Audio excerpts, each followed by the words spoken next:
All right, hello everybody. Hope everybody's having a good evening. Well, I guess some parts of the world apparently it's probably I would think it's more like good morning. So hope everybody's having a good day, good evening. Wherever you're at. Um, where I think we're gonna give it a few minutes to give people a chance to get in. I'm gonna turn on some music here for a moment while I take care of some things. I'll be right back. Um, anyways.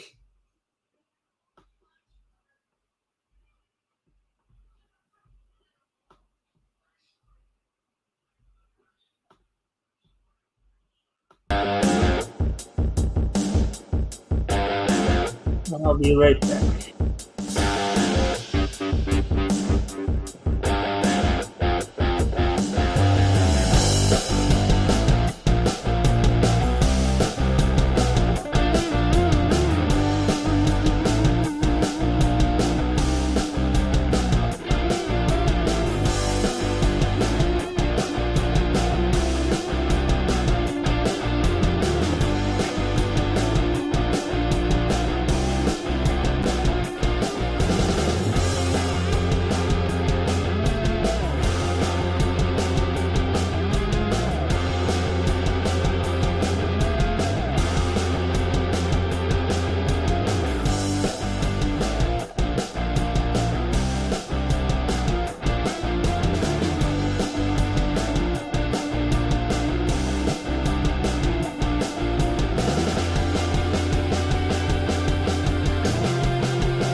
Alrighty then. So, anyways, I'm gonna give it a few minutes, give people a chance to come in. As I said,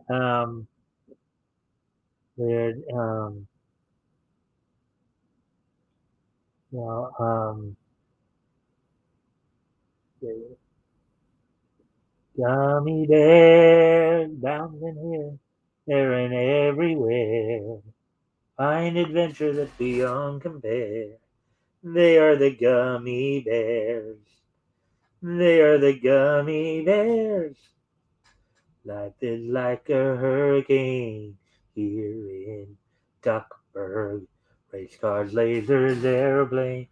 It's a duck blur. Might solve a mystery or rewrite history. DuckTales. Who? You've been waiting, I've been waiting. DuckTales. Who? You've been, I've been waiting. DuckTales. And a stranger out to find you. Grab onto some DuckTales. Woo! You've been waiting, I've been waiting. Ooh. You've been waiting, I've been waiting, DuckTales. And a stranger out to find you when you grab onto some DuckTales. Ooh.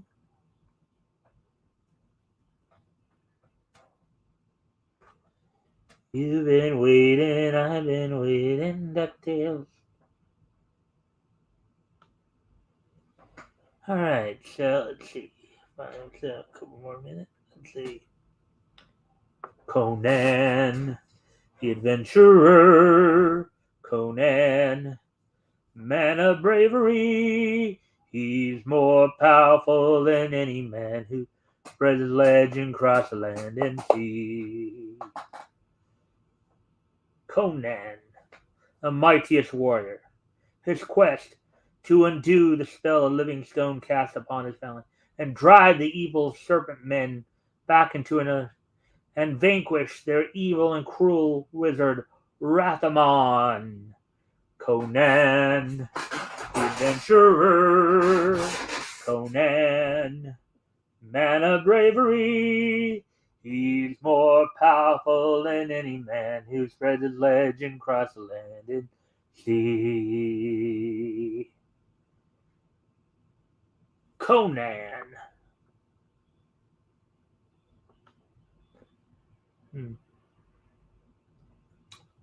What else? Let's see.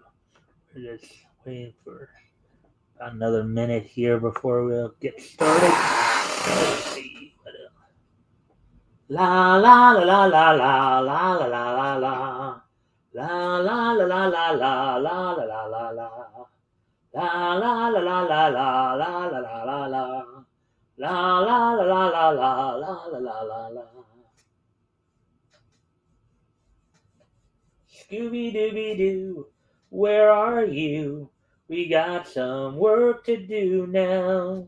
Come on, Scooby-Doo, I see you, pretending you got a shiver.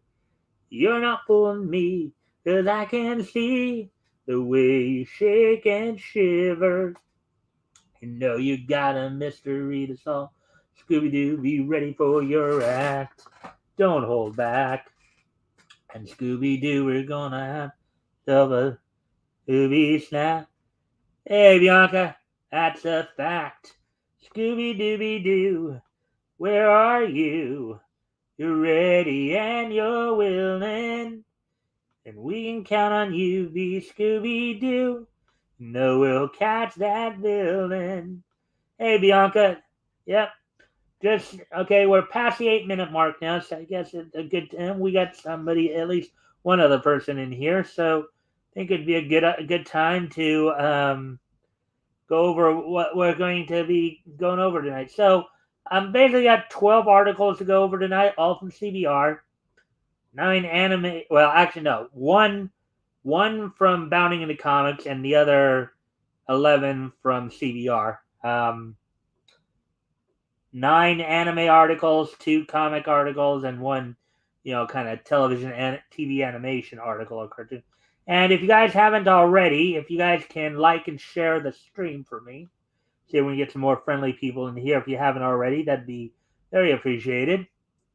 Anyways, as we are about to get started here now, let's see now.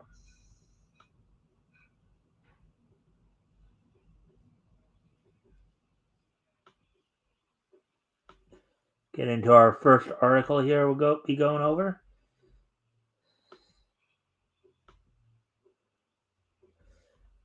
Alrighty then. Hopefully y'all stick around here. Enjoy the show.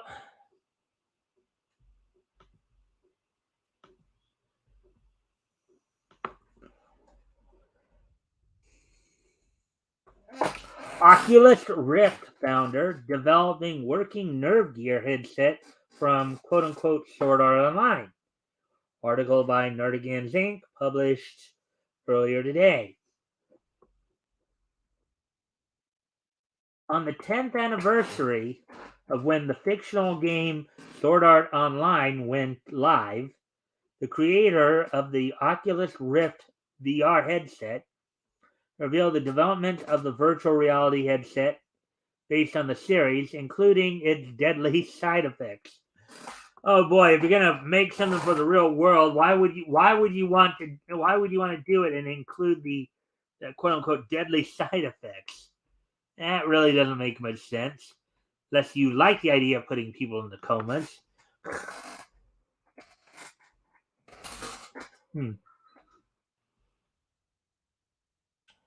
November 6th, 2022, which was, I think, this past Sunday, was the 10th anniversary of when 10,000 gamers logged in and were ultimately held hostage in the VR MMORPG.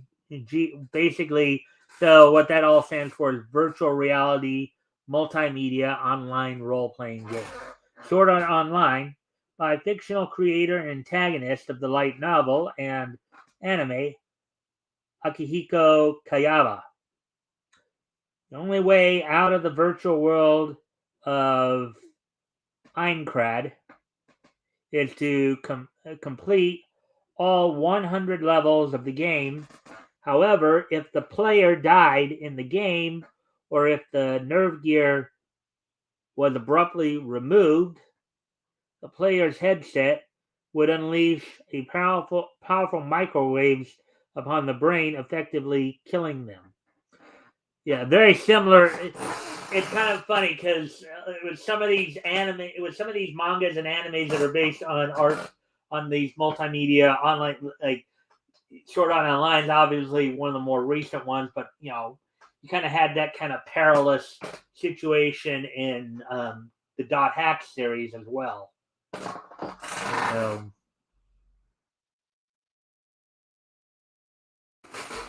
Superfan and founder of Oculus Rift, Palmer Luckey, revealed on his blog that he is halfway towards bringing the highly sought-after Nerve Gear headset to life. This includes the deadly function of the headset bombarding the user's brain with powerful microwaves upon them dying in the... Man, why would... Okay, if you're going to make something... Okay, just because you want to make something real like that doesn't mean you have to do it like full real. Okay? Why, pray tell, would you include that? That doesn't make much sense. Dude, Mr. Lucky, are you actually trying to kill people? Man. Oh, man. What is... Yeah, right. Including the deadly side effects. Yeah, that's a real charming thing, dude. Oh, boy. Anyways, continuing on with the article here. Lucky has always been fascinated by the idea of the high stakes of tying one's actual life to a virtual in-game avatar. Quote, you instantly raise the stakes to the maximum level and force people to fundamentally rethink how they interact with the virtual world and the players inside it. Unquote. Well, I guess to a point he may have a point there. In other words, I think it's his argument is want to make it more real by really upping the ante, as it were. But dude, really? Don't know if too many people would be too high on that idea. But then you never know. There probably are some people out there who'd be that crazy.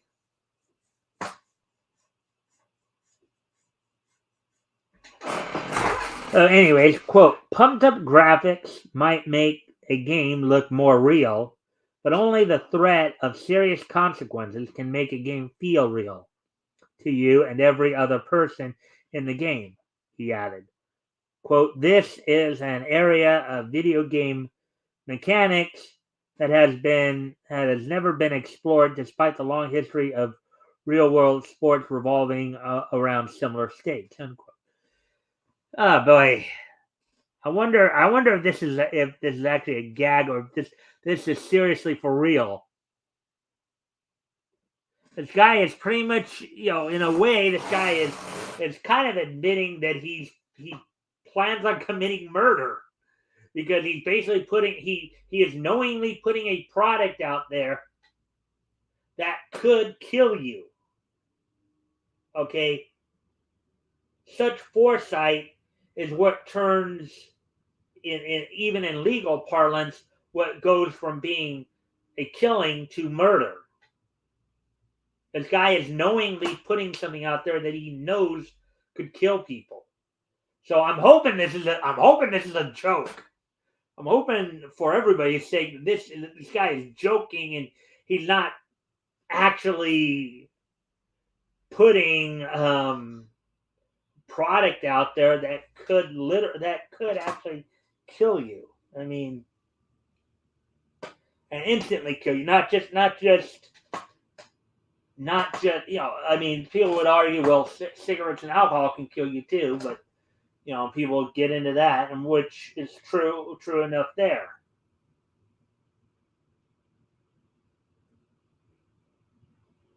And I guess if people want to still play the game and take that risk, they have a right to do that. But I mean, you know, this, at least with the cigarette and alcohol companies, they're not like, and for all the rhetoric and all the hate that the left puts on tobacco companies and and breweries and the NRA, you know, they're not going out of their way. I mean, with the NRA, yeah, because they acknowledge that, yeah, guns can kill, but they also tell you, at least in those cases with the NRA with guns, that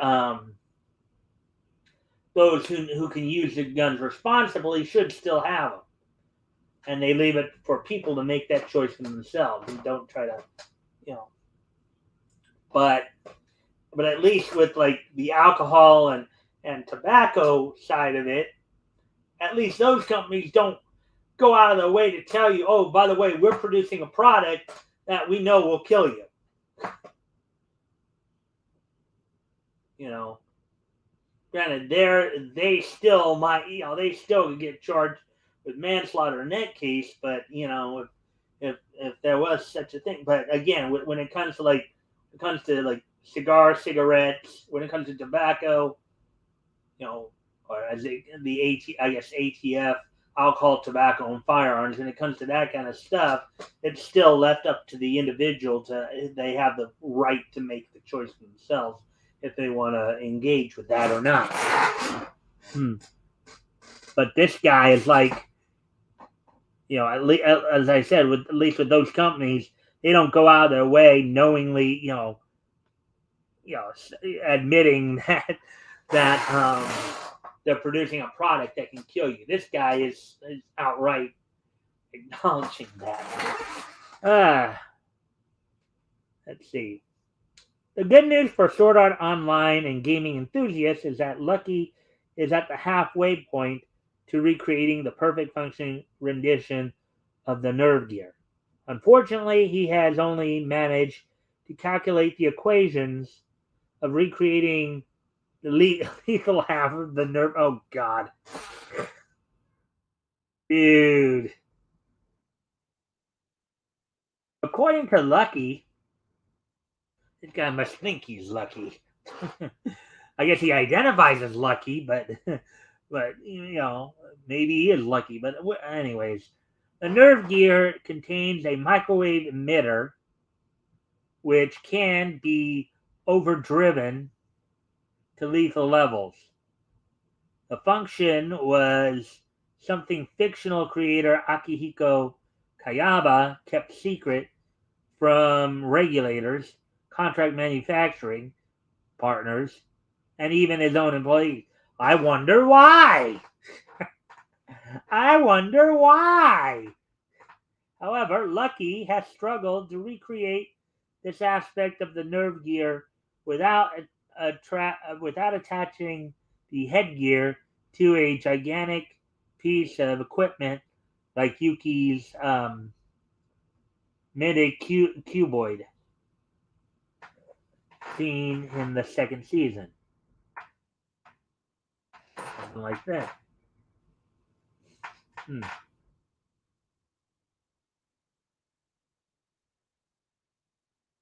Instead, Lucky opted for three explosive charge modules, um, which are being used for a different unspecified project.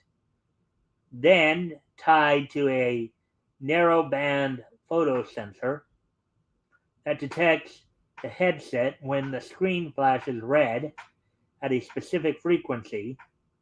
Quote, when the appropriate game over screen is displayed, the charges fire, instantly destroying the brain of the user. Oh my God! I hope this is a joke. I hope this is a joke. This guy is. Oh boy! I hope this is a joke.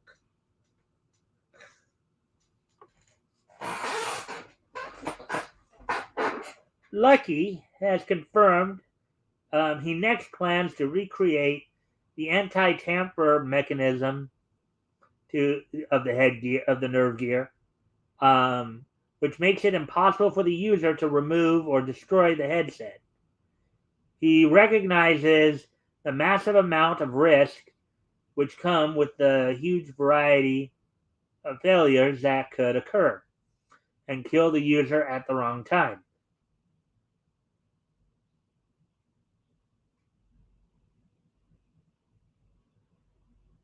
Is this for real? Is this for real? Man. Ah.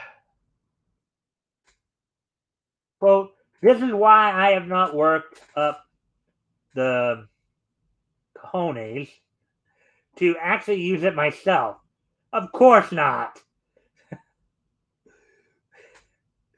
And also why I am convinced that, like the Sword Art Online, the final triggering should really be tied to a high intelligence agent that can readily determine if conditions for termination are actually correct. Oh boy. Currently, the Nerve Gear prototype is a piece of art in Lucky's office, or as he describes it, quote, a thought provoking reminder of the unexplored avenues in game design, unquote. He also considers it to be the, quote, first nonfiction example of a virtual reality device with the ability to kill the user. It won't be the last. Oh my God! That is a damning statement. That is a damning statement right there. He is knowingly developing he's developing a product that he knows could kill people.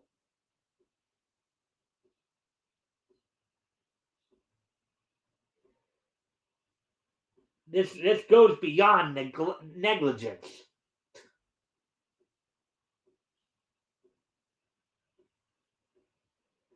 I am seriously hoping this is a joke because this guy could get himself into some serious trouble here. If somebody does take him very seriously enough to call in like cops or even worse off the FBI. At least in the fictional world, the Kayaba had the common sense not to outright tell people that he knew that the device he was giving them could kill them. This guy, I don't know where his head's at. I wonder if it's so far up as you know what that he's got a second set of skin growing out of his neck.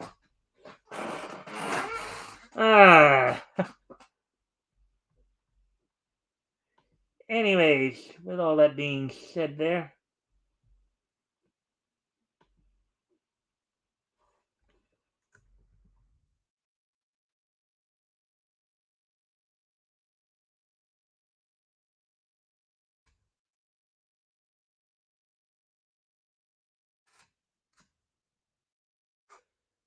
I guess it's time to get ready to move on to the next article, which we'll be heading over to CBR for that, for more anime. Obviously, some more uplifting stuff there. Over to this.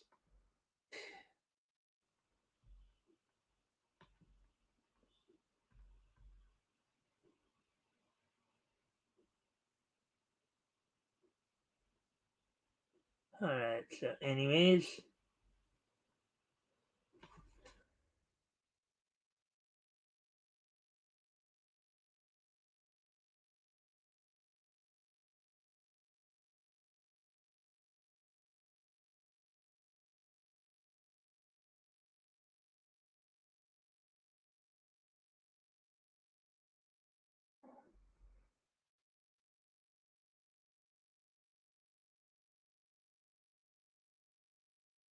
all right. So, as soon as I get okay, here we go.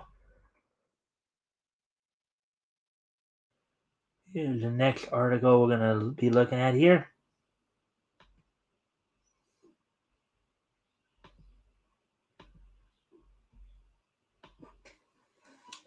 Why BlackRock Shooter Dawnfall is a Hulu exclusive in America. Why wasn't BlackRock Shooter Dawnfall made into a Disney Plus exclusive in America?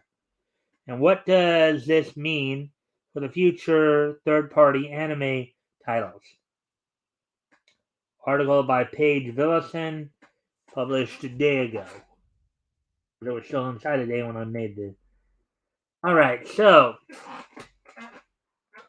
the BlackRock Shooter Media franchise's new anime adaptation was made available on Hulu's American server on October 19th, but it was also made available on Disney Plus in other territories, including other English-speaking places like the United Kingdom and Canada. So why wasn't BlackRock Shooter Dawnfall made into a Disney Plus exclusive in America?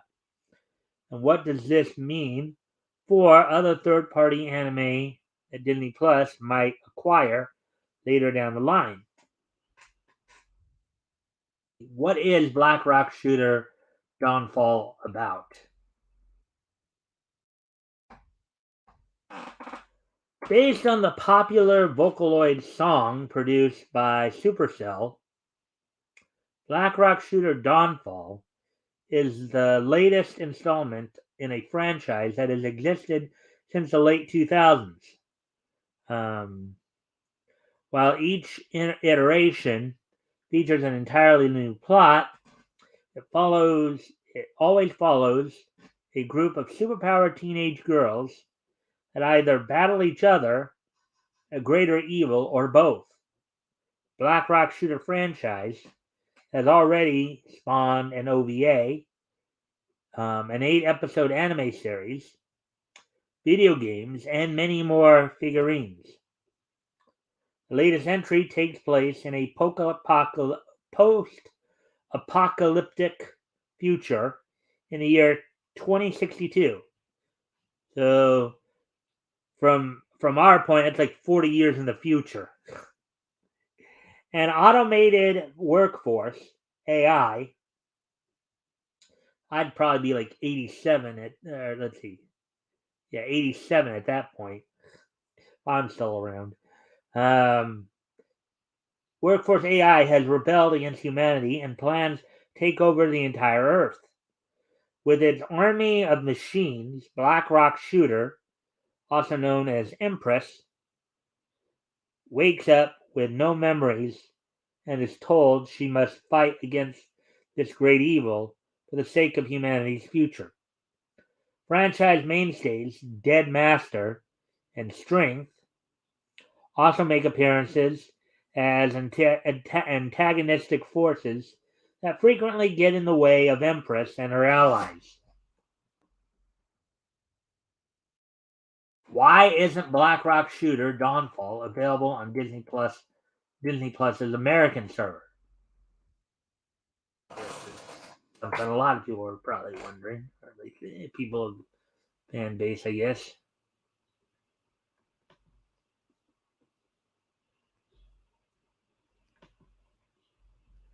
All right.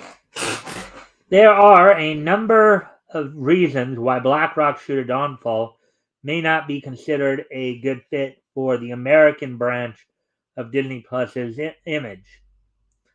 The young title character's design alone would likely draw suspicious looks from parents looking for a good show for their kids to watch. The show also includes incredibly sensitive topics such as ARP and the sexualization of young girls. The American branch of Disney Plus also appears to be pickier over its offerings compared to its Canadian and British counterparts, especially when it comes to sensitive content. Dawnfall is also more likely to stand out on the Disney Plus app, as it currently has a small handful of anime titles, all of which have been quite family friendly for the most part. As Hulu has a wider demographic appeal and a larger existing anime library, the show is less likely to stand out and draw negative criticism from concerned parents. I guess among other issues, I'm actually surprised that Black Rock Shooter would even be on Disney, considering how woke they are.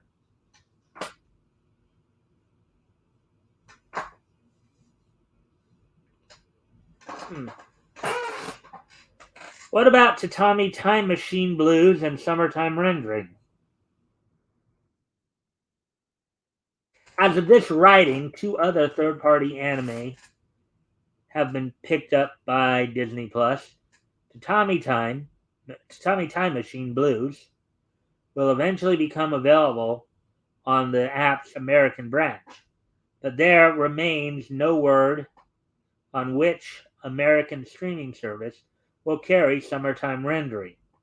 Given the amount of graphic violence and fan service featured on the show, it's very likely to end up on Hulu like Black Rock Shooter Dawnfall. For those of you who don't know what the term fan service means, it just simply means, in essence, gratuitous sexual content. Basically, content that they basically put in to basically get more people to watch. Doesn't really drive the storyline as much. It's like, it's the idea of, oh, let's put in a few more cute girls in bikinis and see if we can get a few more guys to watch this show or watch this anime, than would be, prior to that. That's basically what fan service is.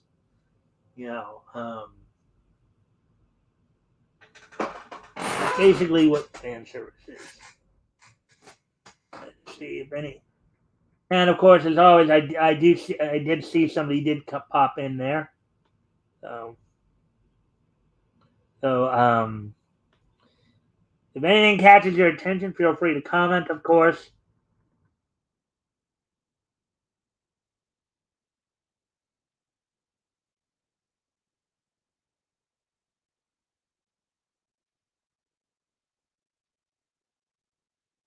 Or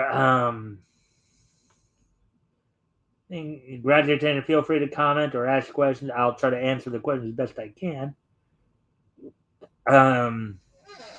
Anyways, let's get through this article here. However, this begs a question as to why Tatami Time Machine Blues was deemed acceptable for Disney Plus's American branch. While the show does tackle adult topics, it isn't overtly violent. Above all, doesn't feature the sexualization of minors. The show will also likely receive a TVMA rating, like its predecessor, Tatami Galaxy, which should deter any parent from mistaking it for a children's show.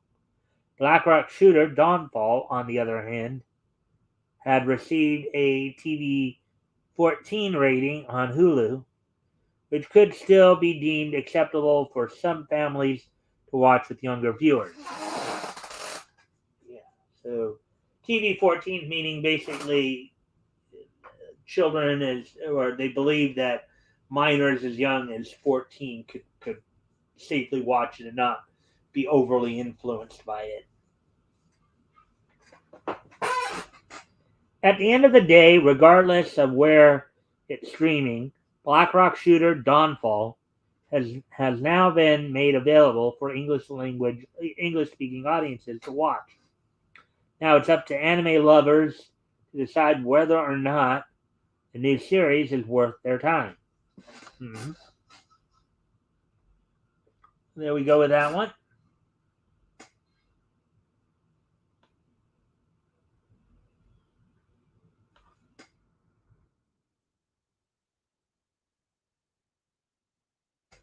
All right, so let's see now. So now moving on to the next article here. You just see 36-minute mark. I do need to step away from the computer for a moment. I'll be right back, but I will put on some music. Keep getting entertained while I'm gone. I'll be right back.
And I'm back. So with that, let's continue on with the articles here.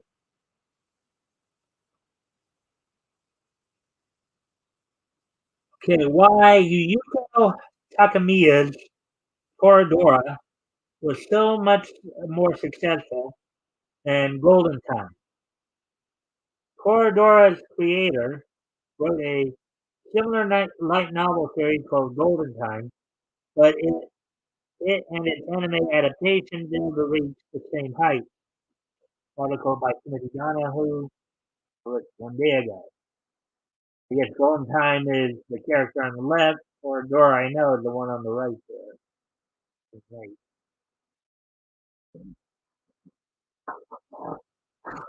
Toradora is still one of the most popular romantic comedy anime of the past few decades. Though some fans don't realize that it's an adaptation. Originally one of three light novel series created by Ryuko Takamiya, which also included Golden Time. That series also got an anime adaptation, but it didn't lead to nearly the same success. Golden Time and Toradora are actually somewhat similar in plot, and given their identical genres, it would be expected that the former would have been as big a hit as the latter. Sadly, this wasn't the case, and this mainly stemmed from several differences. Here's, here's why the creator of Toradora didn't see as much impact from one of her other franchises.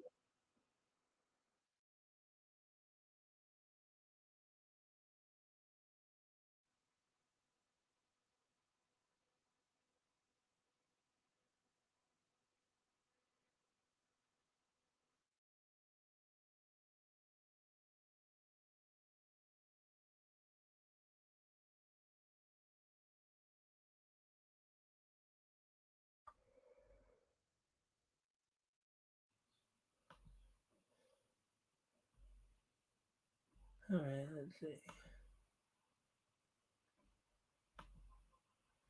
Yeah, okay. Look at that drop kick. Right to the back.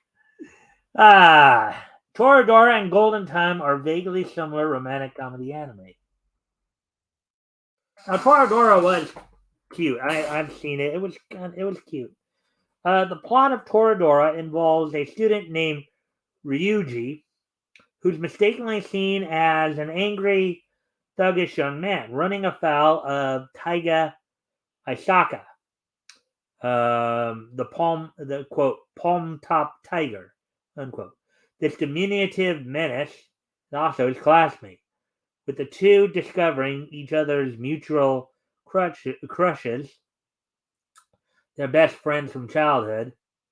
Um, the situation sees them forming an alliance and begrudging friendship, with the two ironically falling in love with people they never expected to. Golden Time follows Banri Tada, a law school student who doesn't remember much of his past following an accident in high school. He's now somewhat haunted by the literal spirit of his memories, but soon befriends a young man um, named Mitsuo. Fortunately, Mitsuo's friend, Koko Kaga, hounds them both, hoping to get Mitsuo to marry her as he once promised. The result is the characters all growing far from where they started, as Bonri and Coco both become closer. Hmm.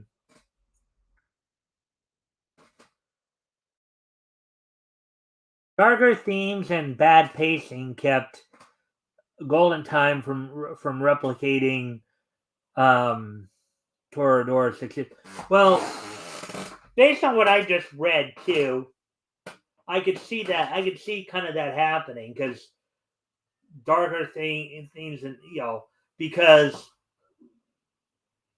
Toradora, the characters were all in like junior high or high school, Whereas, I guess from what we just read, the characters in Golden Time are probably a little bit older. So you got a situation with high school students versus a situation with young adults.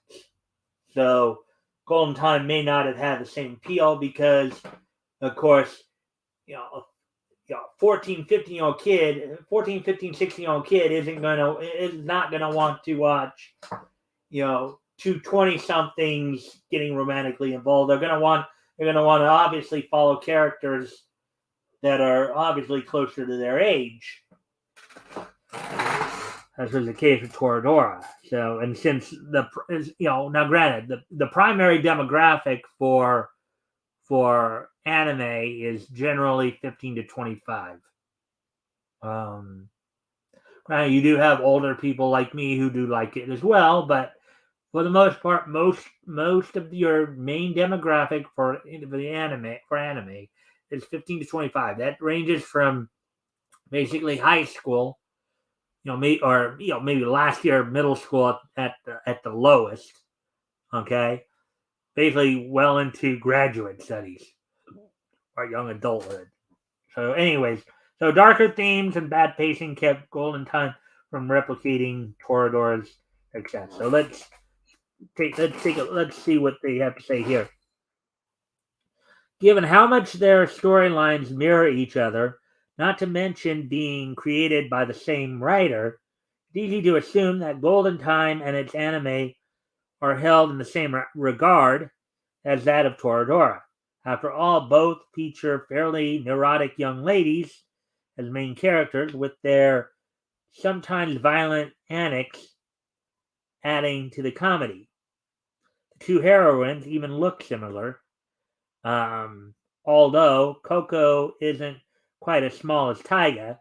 Unfortunately, a number of differences and issues kept that from happening. For one, Golden Time is a bit more serious than Toradora, dealing with more adult themes and concepts that somewhat take away from otherwise comedic nature, which in a way is kind of true. It kind of goes again to the point that I was just making a moment ago, right? Golden Time, the characters are generally older than the ones in Toradora. I believe they're high school. I believe they're all like 16, 17, 18. Whereas if one of the characters we were just talking about was a law school student, he's likely in his mid to late 20s. So the characters in Golden Time are probably somewhere like there's probably like a 10-year age gap between the characters in Toradora and Golden Time, and maybe because you don't have as many fans who are like who basically by the time you get most people who are in their latter 20s, don't necessarily sit there and watch any form of animation unless you're somebody like me or like some of the people you see here, like some of the people that some of us, myself, RJ, the Tomoloviches, the comics people, or me, of course, everybody knows I'm more niche as a whole, but basically, usually though, most people by the time they're in their late 20s, aside from maybe stuff like The Simpsons, people don't really watch a lot of animation to begin with as they get older. Oftentimes, most animation is considered, oh, that's just for kids or that's just for minors, even though, as I said, anime, Japanese animation, the target demographic actually tends to be more like 15 to 25. So, so you're going to have more, 15 people who are in that range. For something like Toradora, most of that audience is going to be 15 to 18. Okay. especially with what's going on culturally right now with the world, where you know people talk about the whole idea of sexualization of minors, and woke people sitting there just flying off the handle over every little thing. The idea that 15, 16, 17 year olds could have romantic relationships there is not something that is all that appealing to a lot of adults, because they still think of it as child exploitation. Now, granted, there's a lot of parental bias too, mind you. Most parents, particularly when it comes to fathers and daughters, no matter how old their daughter gets, most fathers still see their daughter as their little girl. Their daughters could be 92-year-old woman with a 94-year-old husband, okay? And that girl's father will still see her as his sweet little 3 to 5-year-old. Okay? That's the mental image he'll have. So oh yeah, as we get ready to continue on here, I'm sure they're gonna probably, in the article here, they're gonna make a lot of the same points I made too. I'm pretty sure of that.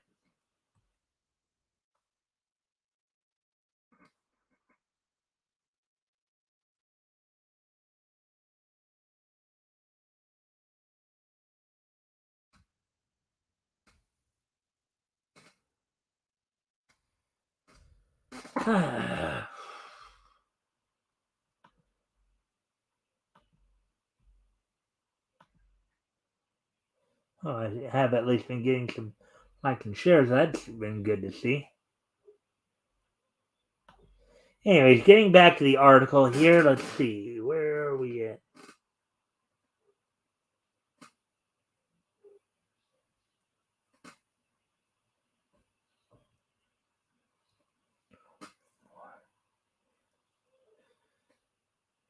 Okay.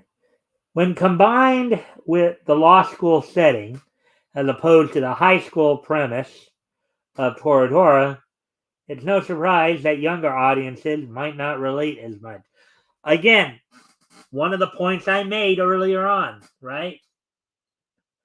One of the points I made earlier on when they were talking about this, it's like, yeah, the younger, again, your main demographic for anime is 15 to 25.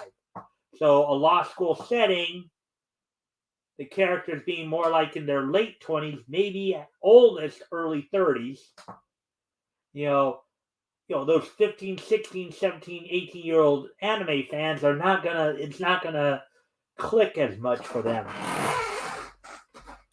Likewise, Toradora simply told its story in a much better way, especially in the case of the anime. The pacing and character development is nearly perfect in that series, with the saddened realization of Taiga's love for Ryuji being a particularly heartbreaking and great scene. Conversely, there's a lot of padding and filler in Golden Time, as Bonri's character takes forever to grow, and that can be that can be annoying too. When a story develops slowly, we know that it's been taught. I mean, on professional wrestling side of it, I know WrestleMania has talked a lot about the recent feud between Dexter Lumis and the Miz, and how that story. But yeah, nobody wants to see a story drag on longer than it should. See, he's constantly running away from the smallest emotional reaction, and this derails both his progression and that of the plot. This bad pacing made Golden Time a much worse viewing experience than Toradora. which explains why comparatively few people still talk about it. Mm-hmm. Even the similarities to Toradora feel almost forced, as if the series creator was attempting to do a darker, more mature take on the same characters without actually doing so. Perhaps the worst part of the equation is that Golden Times anime even lacks the greatness of Toradora's theme song, quote unquote pre parade, which itself is still very popular.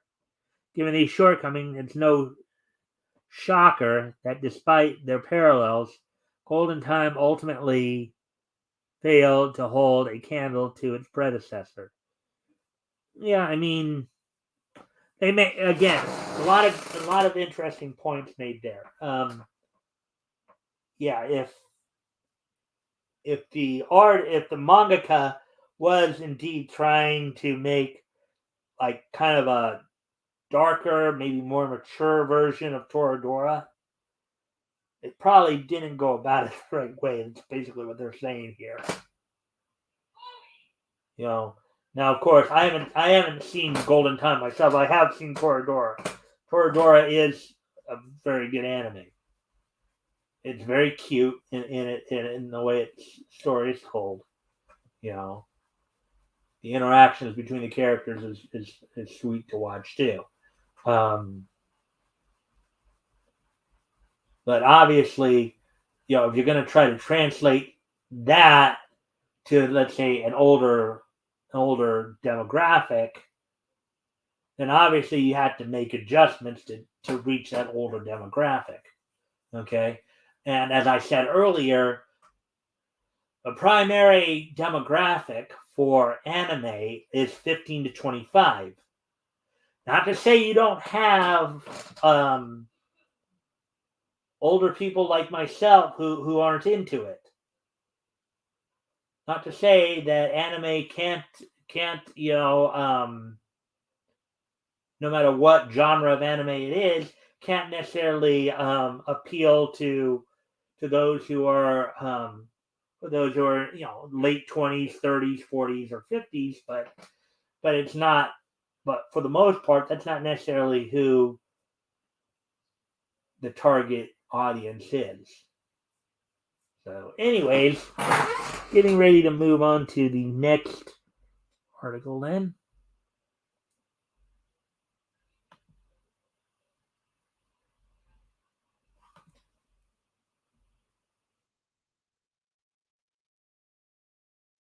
It'll be this next one.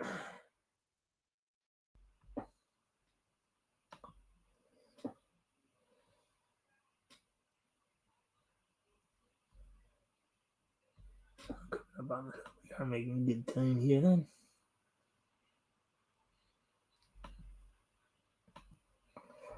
Alright, so anyways, will non-isekai high fantasy anime ever make a comeback? Isekai has the fantasy anime market on lock. And this popularity has kept more traditional, less subversive fantasy anime from returning. Article by Timothy Donahue. And I believe that's a picture of Guts from Berserk right there. So let's see what they're talking about here. Well, isekai is of course the idea of a person from our world being transported to a fantasy world where they become like the hero. So, anyways, isekai has undoubtedly taken over anime and is perhaps now the most ubiquitous genre in the medium, featuring everyday people transported or reborn into fantastic worlds and situations. Said worlds are usually those of medieval nature, evoking fantasy RPGs in particular. Unfortunately, this has killed the traditional fantasy anime market. Once highly popular in the 80s and 90s, fantasy anime used used to be comprised of sprawling adventure epics. And examples of those include like Berserk, Record of Lotus War, that franchise, Maze,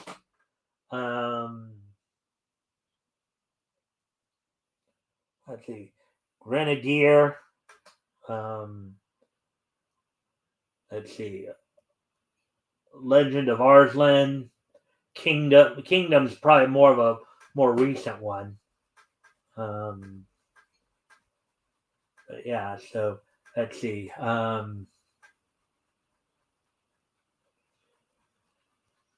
Fist of the North Star is another one too that would be fall into that category they're talking about.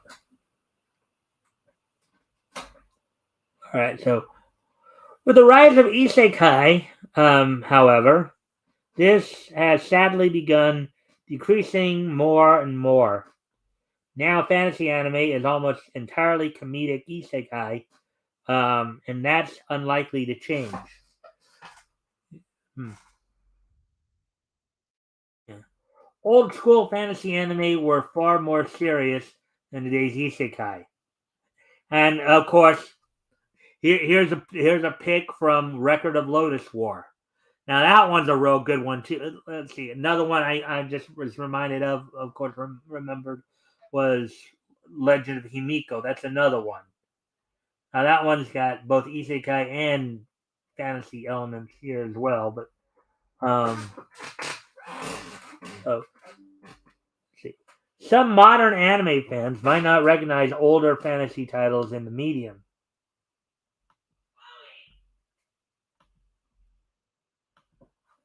But they're sure to know the name Berserk.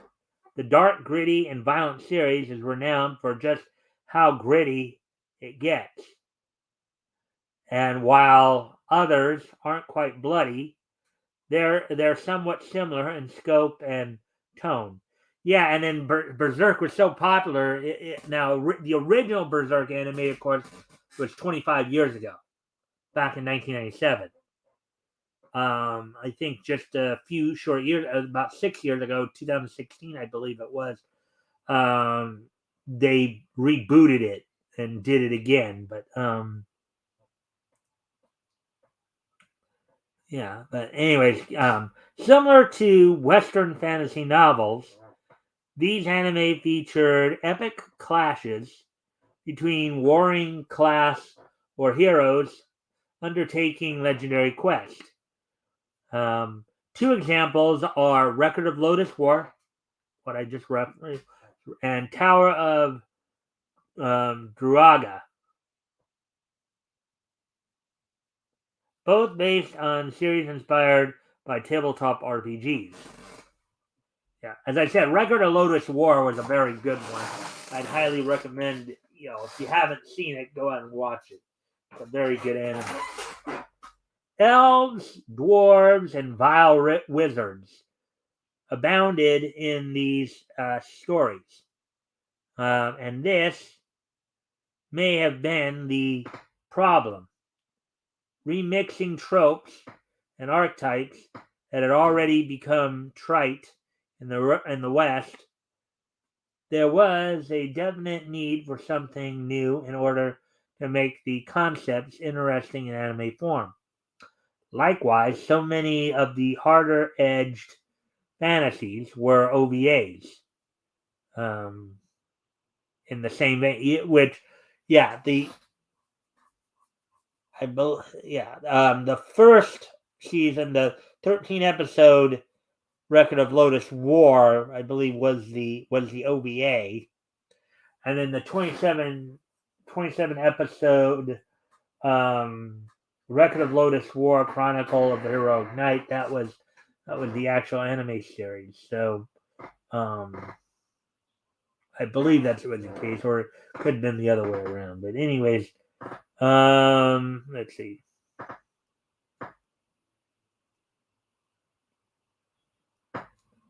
Similarity, brutal cyberpunk OVAs and manga, the 80s and 90s. These eventually went out of style, and that was a genre very much associated with anime. Thus, it's no surprise that everyday high fantasy needed a major overhaul. It ended up getting in the form of stories in another world.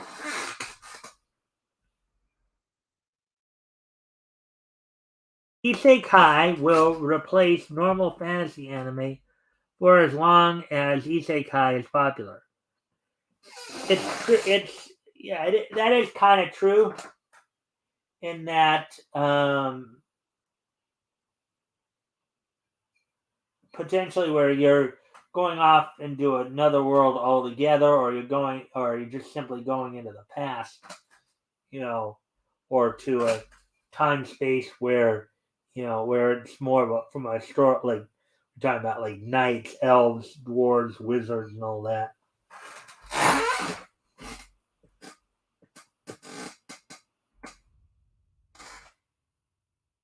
Toward the mid '90s, the anime adaptation of The Slayers was produced. This fantasy anime was more lighthearted than Slayers was another popular one featuring Lena Inverse, and did eventually, I think, have ties to Angel Links, I believe. And especially the likes of Berserk and even Bastard. And it began a trend from then on. Fantasy anime as a whole, whenever they were made, were more lighthearted, shonen-esque adventures. By the 2010s, this saw fantasy anime made up increasingly of isekai fantasies. This makes sense given that so many isekai franchises have worlds based around the same RPGs that classic fantasy light novels and manga are influenced by. The main difference is usually irrelevant. It is usually irrelevant sense of self-awareness. The characters being reborn from the real world, quote unquote, understand that they are now in a world similar to their favorite tabletop games or video games. Above all, these shows are comedies, many of which make fun of video game mechanics and have a guess at how ridiculous their own reincarnations are. Kind of like I guess that time I got reincarnated as a slime. Kind of comedic that a guy can get transported from real world and go into a world where he's just a thing of slime. Of course, we all remember Slimer from Ghostbusters, from the real Ghostbusters.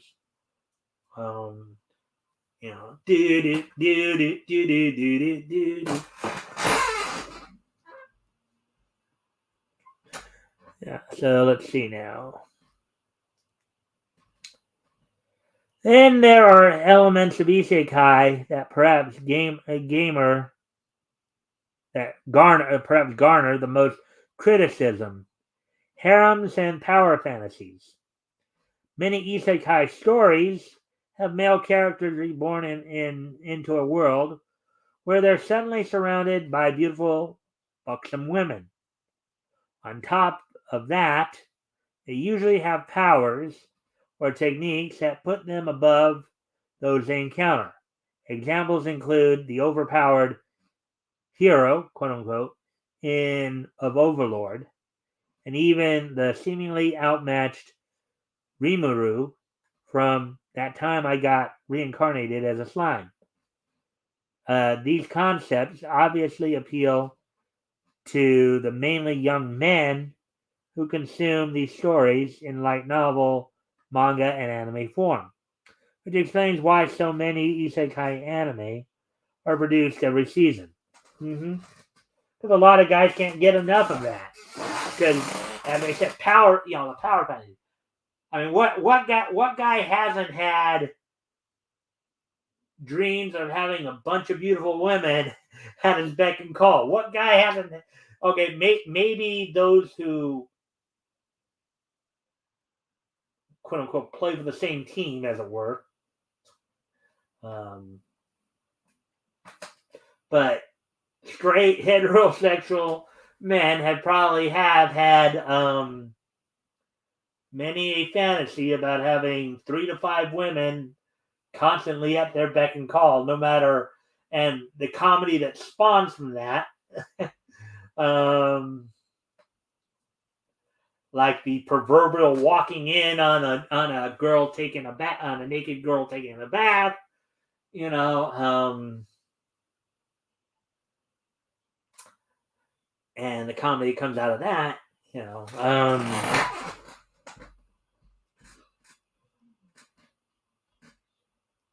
Uh, Conversely, straight up fantasy anime are now few and far between, which is perhaps why the gritty Goblin Slayer made such a mark when it was made into an anime in 2018. Other shows of this ilk from the past 10 years include remakes of Berserk and Bastard, the former of which was of notorious terrible quality. In other words, Berserk, by being so serious and appealing more to those who would normally read the likes of Tolkien, George R. R. Martin, and other high fantasy authors. These shows simply lack the same mainstream appeal as the blockbuster, quote unquote, blockbuster nature of isekai. Until the isekai trend ends, this will only continue having the abundance of epic fantasy anime, a relic of the 1980s and 90s. And again, if you search, you can go out and find those. They're out there. You know, you just got to go look for them. Um, all right. Let's see. Let's get ready to move on to the next article.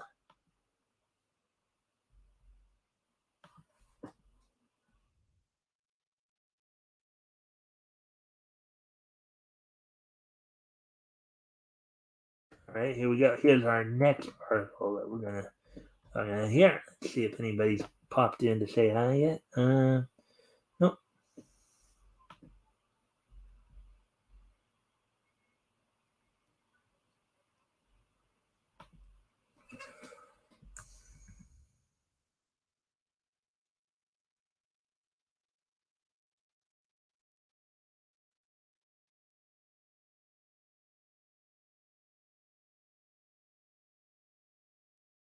All right, so let's get to this next article then.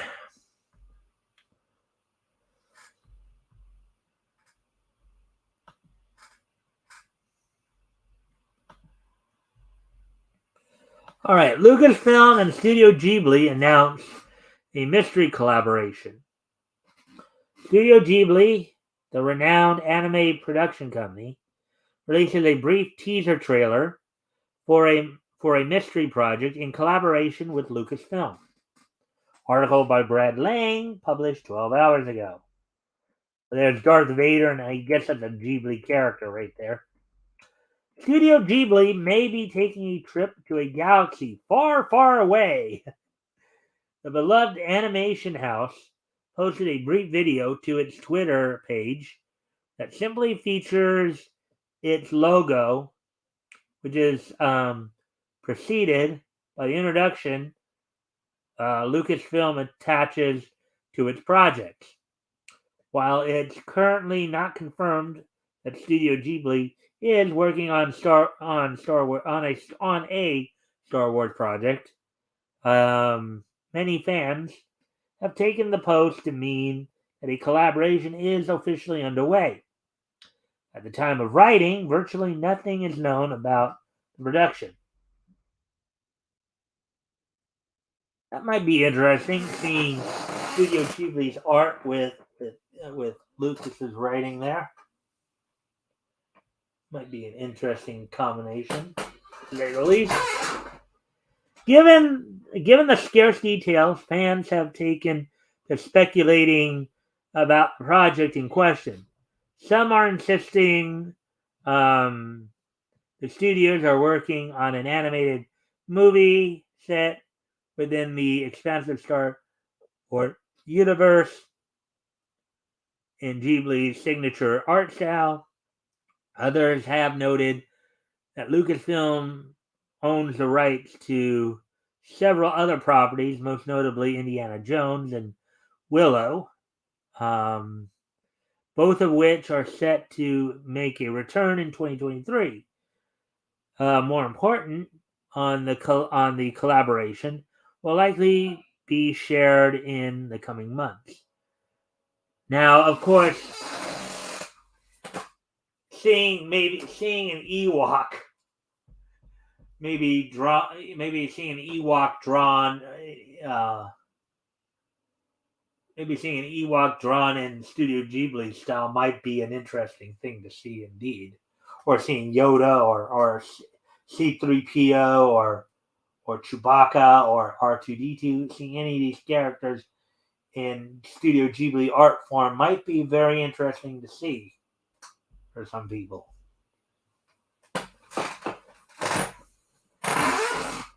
What about Star Wars Visions? The Star Wars franchise is no stranger to anime adaptation, as George Lucas' sci-fi world was reimagined through the lens of the Japanese style in the Disney Plus series Star Wars Visions. The anthology show brought together several anime studios to tell original non-canon stories that leaned into the franchise's unique aesthetic and characters. Kamikaze Doga Studio, Colorado, Geno Studio, and Trigger were among some of the contributors reinterpreting the galaxy far, far away. Some enthusiasts believe Studio Ghibli's recent announcement is a tease regarding a potential participation in Star Wars Visions Season 2. Could be. We don't know for sure, but Star Wars Visions earned generally favorable reviews from fans and critics alike, many of whom pointed out the effort that went into imagining the storied franchise in an entirely fresh light. Despite the praise, some criticized the varying tones and styles that resulted in a show that struggled to maintain a cohesive core. As for Star Wars Vision Season 2, Lucasfilm has played its cards close to the chest. Showrunner James Waugh confirmed that the next batch of episodes will comprise more than anime, hinting that Western animation will also be showcased. Quote, we really wanted to be in a way a quote unquote sub brand that allowed for different creators to come celebrate Star Wars from their own unique cultural perspective, unquote, Waugh said.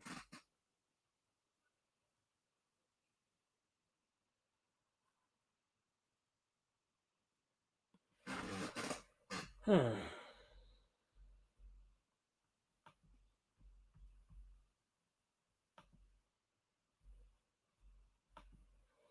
Studio Ghibli Star Wars project does not yet have a release date. There we go with that one.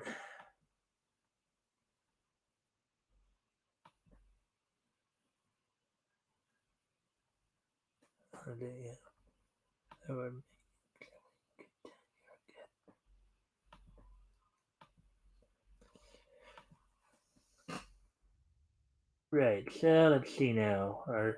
Okay, here's the next story we're going to look at. Gantz's depiction of obsessive love interest and relationship was questionable. All right, let's see about this opinion. Now, Gantz is a very dark, surreal anime. I've seen it. May not necessarily be for everybody, but as I said, it was very dark and very surreal. That's your thing, and then I would recommend it for you. The depiction of romance in Gantz follows a frustratingly overly obsessive theme in regard to the female character's display of affection. Article by Alistair Johns, published 10 hours ago.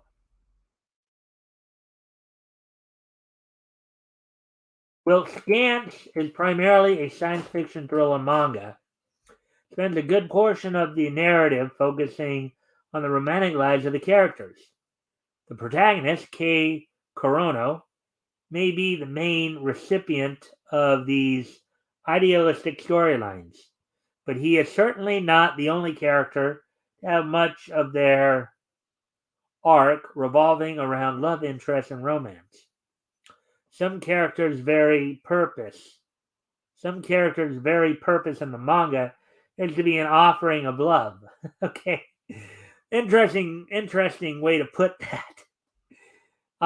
Even if the admission of their feelings feels swift, immature, and lacking in substance. For a manga concerning the invasion of an Earth-destroying alien race, the phrase, quote unquote, I love you, for new acquaintances becomes a common saying. Well, I don't know about that. I mean, if you think about it, though, if you're in a battle where you could end up dead, or well, you could end up dead either individually or as a society, which, if as they said, the alien race does win and successfully blow up your planet, then yeah, it's like, okay, this may be the last time we're on Earth or whatever, and therefore I've got to tell you, I love you. I want to be with you for no matter how short it is, the rest of our lives. Yeah.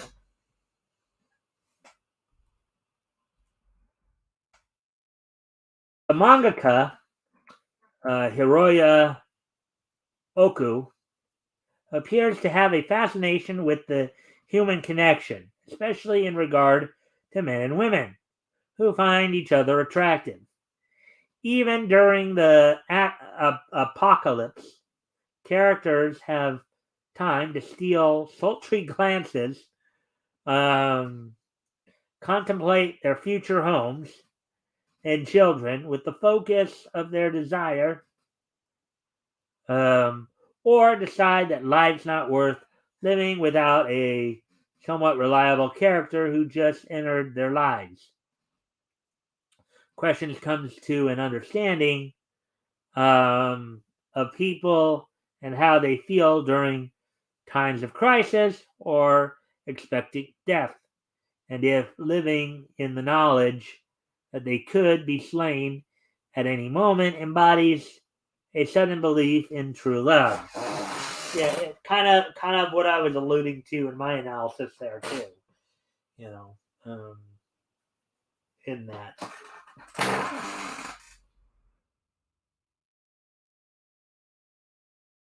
Let's see. The immature realism of the male perception. Oh boy. Let's see what they say about this. The first romantic entanglement comes in the form of a triangle concerning Kei Korono, Masaru Kato, and Kei Kishimoto. So two K's in there, okay? Yeah. What makes this romantic scenario one of the strongest depictions of love in Gantz is Kei Korono's immaturity when focusing on her. It is clear she is not in love with Kishimoto, but has a sexual attraction to her. Um,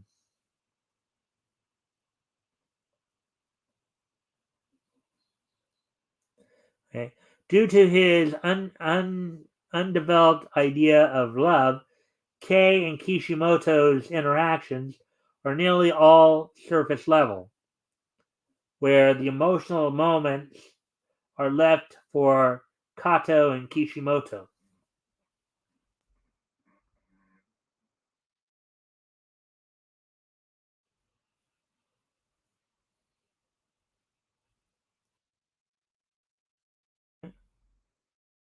Kato seems to form emotional ties with female characters with a lot more realism than Kei in later chapters.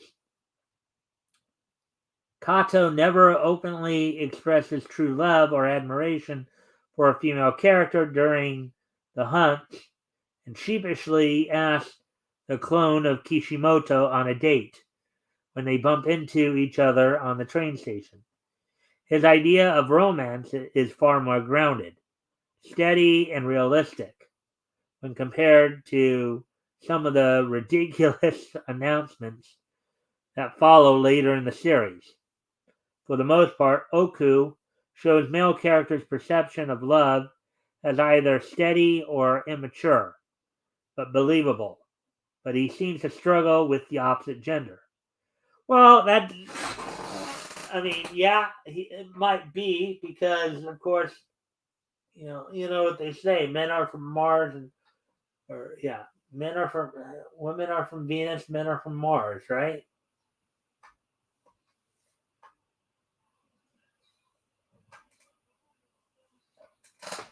Right. Yeah, you're talking about a guy getting into a guy's head and trying to get into girls' heads. That's not an easy task to do, obviously. Poorly handled emotion of female love interest. One of the most brutally butchered characters in in the manga, with regard to love, is Reika Shimohira. While it becomes quite apparent within the first few chapters of her introduction that she has an interest in Kei Korono, it swiftly develops into an obsession. To say Reika loves Kei only scratches the surface of how infatuated she is. Reika creates a clone of Kei so she can have one all to herself. Oh boy. And she quits both her job and school just to spend more time with the clone she created. Oh boy. And how does she plan on supporting herself then? What, are they just going to stay in bed together until they die or something like that? I don't know.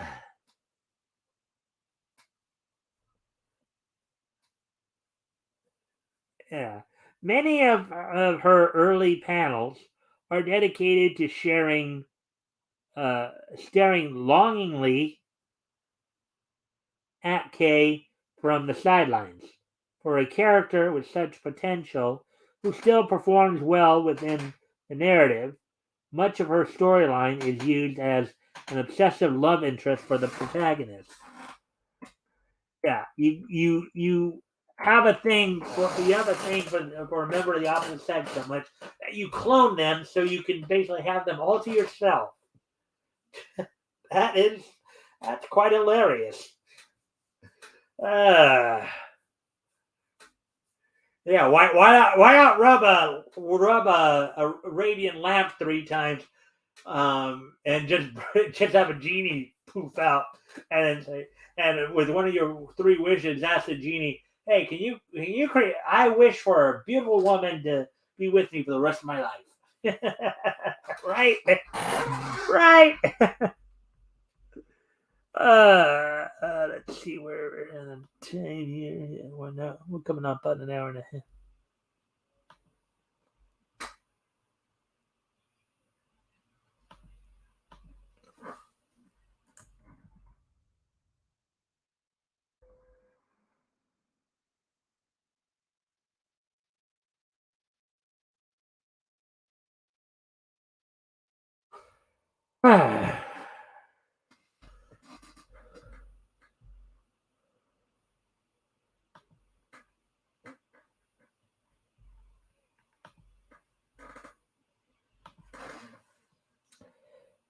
Let's see. Okay.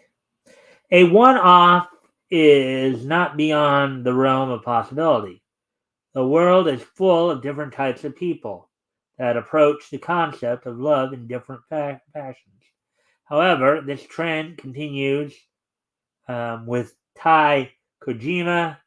Her behavior is more forgivable due to the mutual relationship she shares with Kei Korono, but her obsessive artistic interest makes him the driving force of her character. With with little she with little else given to expand on her development. Personality is more believable than Reika's, but it's a shame that her arc is little more than being the love interest for the protagonist. It is also deeply unfortunate the female characters lack any real urgency beyond a desperate cry of Kay! uh, Constant use of I love you. The term I love you is one that should hold some weight. In Gantz, female characters in particular seem to overly use this phrase toward those that they have only known for a short period of time. Before Anzu Yamasaki is slain during the Narayan uh, Nararion alien mission, she announces her love for Kato, only having known him for an hour. During the Buddhist temple alien mission, say Sakuraka, decides she loves Kei and sacrifices her life for him, only knowing him for an hour as well. There are other moments within the manga when female characters latch to a male character, their eyes telling a story of 1,000 words.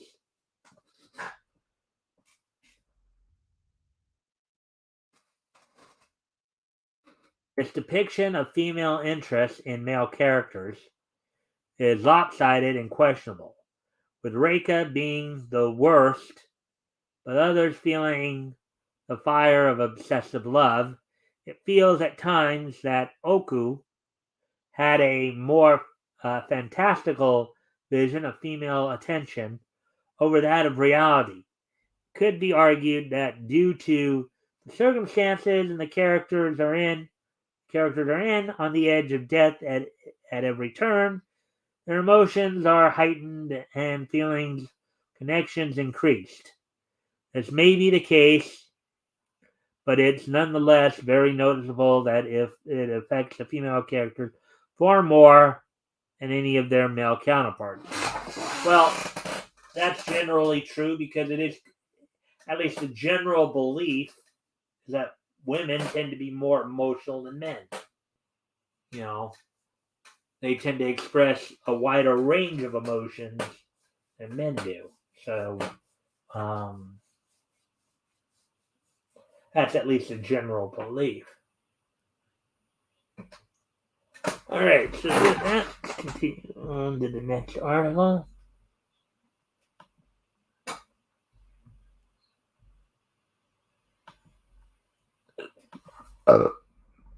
Excuse me. All right, here's the next article. Right here. Actually, I'm going to need to step away from the computer for a moment here. I'll be right back. I will put some music on for you guys.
All right, so let's really get into this article then.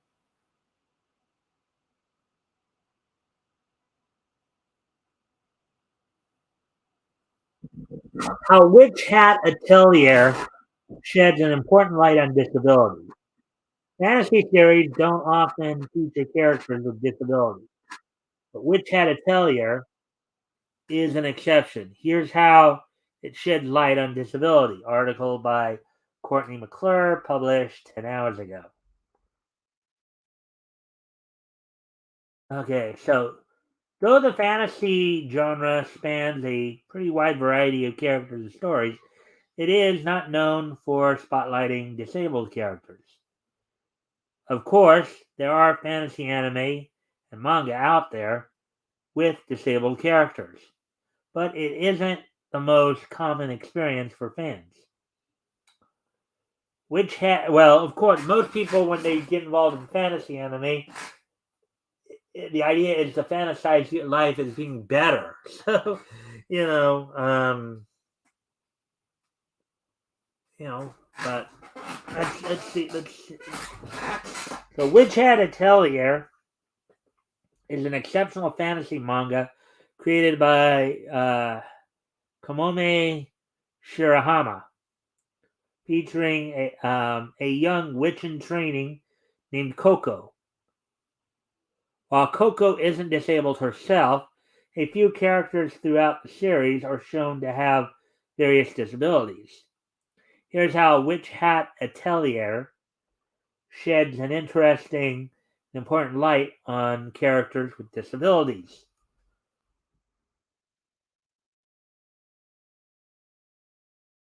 Witch Hat Atelier's Keyfrey is losing sight in his quote unquote good eye. All right. Um, Much like his former teacher, Beldarut, Keyfrey is also disabled, but his disability is invisible. He is missing an eye, which he covers with a dark glass lens, and is said to be losing sight in his other eye. Readers get a glimpse into Keyfrey's increasing blindness a few times throughout Witchhead Atelier.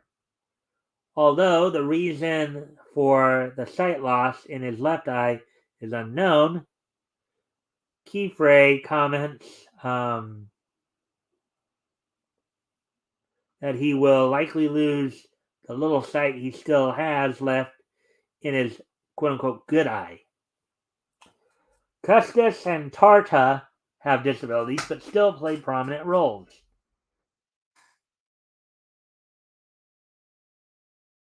A handful of other characters in Witch Hat Atelier are likewise shown to have disabilities. But unlike various other fantasy series, the disabled characters here are not pushed off to the side. Instead, they play integral roles within the story, and even aid the main character Coco and her fellow apprentices. One of the most prominent disabled characters readers see in the manga is Custis. He doesn't start out as disabled, but is involved in a tragic accident, and his legs are crushed by a large boulder, leaving him physically disabled. Custis remains hopeful and believes there's a chance he may regain the use of his legs. But everyone around him is skeptical. His close friend, Tarta, even tries learning medicinal magic to help. However, it's forbidden for witches to learn medical magic. When Coco finds out, she must keep it a secret, otherwise Tarta will get into big trouble.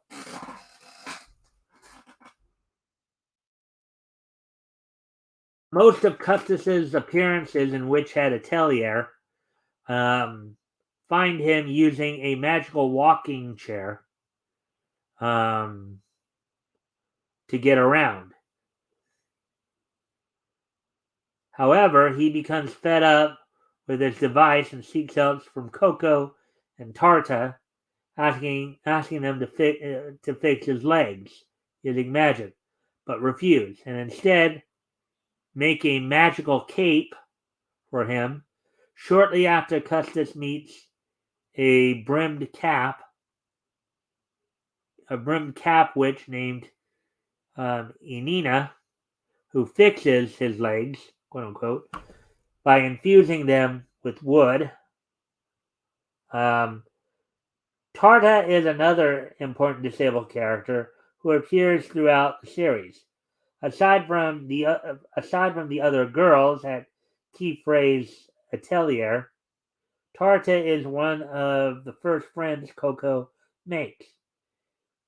His disability is a little less noticeable than Custis's, as he is not physically disabled. He has a condition called silver wash, which washes everything he sees in a sheen of silver. He cannot correctly distinguish colors from one another. Silver wash is likely similar to color blindness. Though he comes from a witch family, Tarta is hesitant to learn magic because of his condition. Later in the story, he decides to become an apprentice and study magic, though he currently has yet to choose a teacher.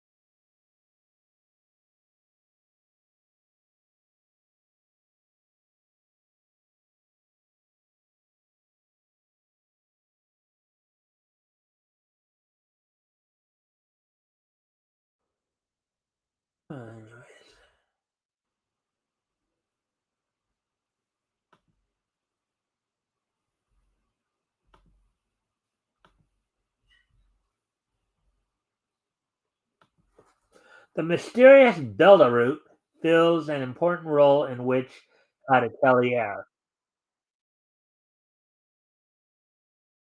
Like Carda and Custis, Beldarute isn't one of Witch Atelier's main characters, but he has a key role to fill within the story. Beldarute is one of the three Wise, a trio of powerful witches who conduct the laws, education, and foreign relations of witch society. He was also Keith teacher. Um, there's no doubt Beldarute is a strong and prominent figure within Coco's world.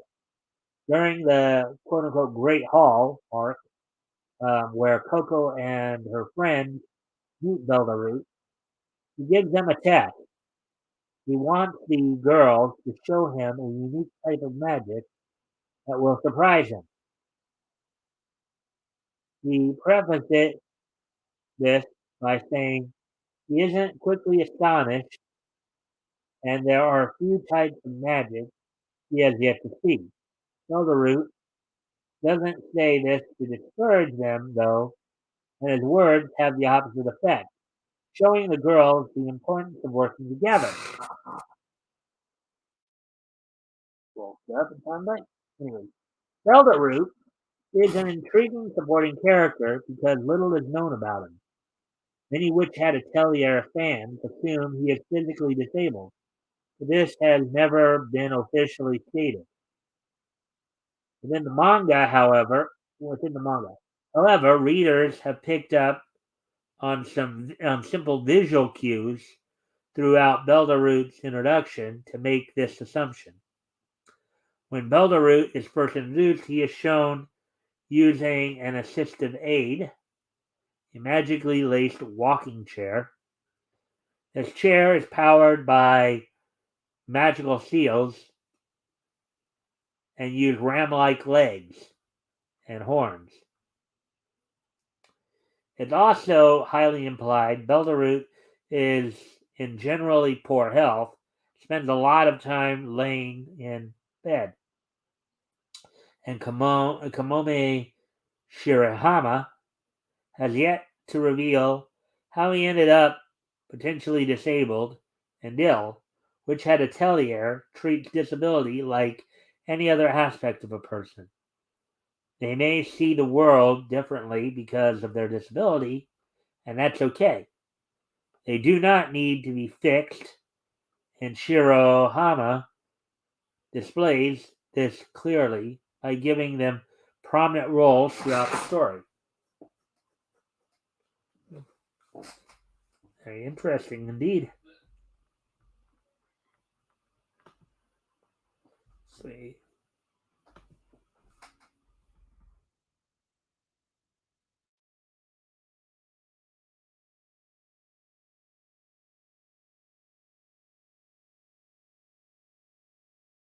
I got a couple of more anime.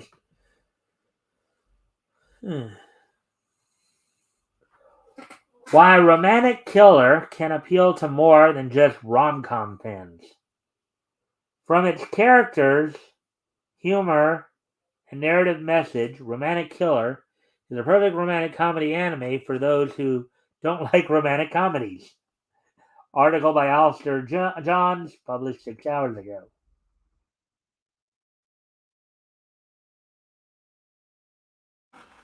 The new Netflix anime, Romantic Killer, adapted from Wataru Morno's manga of the same name, is a supernatural rom-com, romantic comedy, that at first glance appears to be another romantic journey of a female protagonist unable to decide which male character is most suitable to be her love interest. This could not be further from the truth. While it includes many tropes expected within a romantic anime, it uses them in a fresh and entertaining fashion and brings a world and story to life that is perfect for rom-com fans. and a fun ride for those who are not. Hmm. Wow, developing a particular genre anime in which you appeal to both, ones you like and ones you don't like. Very interesting. Romantic Killer follows the anti-heroine Anzu Hoshino in her conflict with the romance wizard Riri. Anzu has had all her loves in life confiscated by Riri. Video games, chocolate, even her beloved cat Momohiki, to force Anzu to focus on pursuing romantic love. That's just wrong. Ouch. She resists the manipulated romantic comedy life forced upon her, leading to a series of hilarious interactions with three main characters directed into her life: Tsukasa Kazuki, Junta Hayami, and Hijiri Kogane. All the expectations of a rom-com are subverted as the narrative mocks classic tropes, while still exploring the effects of budding relationships. That does sound like a very interesting twist on an old cat.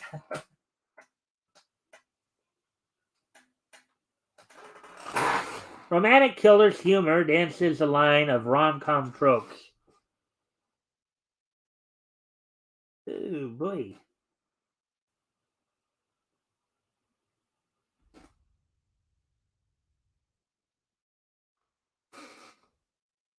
As the title implies, Romantic Killer is a romantic comedy, so humor is an important part of the story to achieve its message. However, what makes the series appealing to viewers who may not be fans of rom coms is how it subverts the standard tropes expected within a rom com and shows how such situations are manipulated by magic rather than traditional fate. Why does a female character fall into the arms of their love interest during a fall? Because an invisible wizard makes it happen with a wand.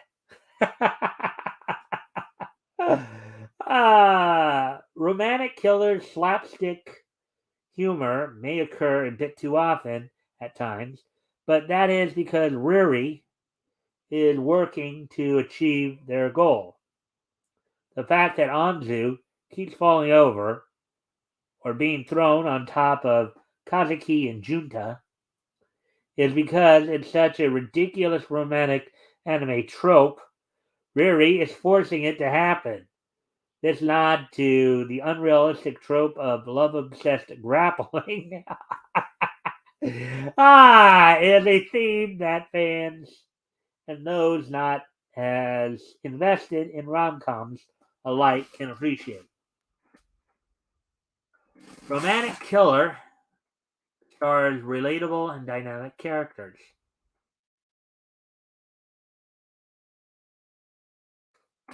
One of Romantic Killer's most entertaining aspects is the cast of characters. It's small enough for the story to explore each one individually, enough to ensure they are dynamic in their characterization, but not so small as to become repetitive. Likable characters are neither a draw of rom-com fans nor an avoider, but the consideration given to their development is certainly a factor in non-fans overcoming the initial dislike of the genre. Yeah, great characters translate any genre. You know, you might become a fan of a particular anime in a genre that you normally wouldn't watch if there's a particular character that you relate to or you connect with. Right? That generally happens. Yeah, yeah, continue on here.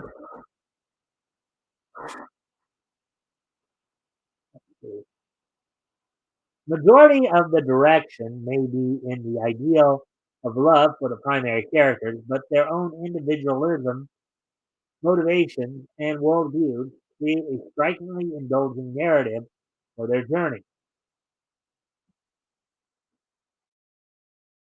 Crucial elements of any story include character development, a visible arc in their journey, and a relatability to their motivations. The self doubt between Kazuki and Junta when they compare each other's strengths to their own flaws, only to strive to better themselves, is realistic and approached with delicacy, though the story does not linger on it too long. While the male leads are interested in pursuing Anzu, some due to Ruri's direction and another from developing feelings over time, the characters look to better themselves and are not in a constant contest for love. Moments like this offer viewers more than a romantic contest with the journey of growth and coming of age. Yeah, coming of age stuff really has a broad appeal to a lot of people.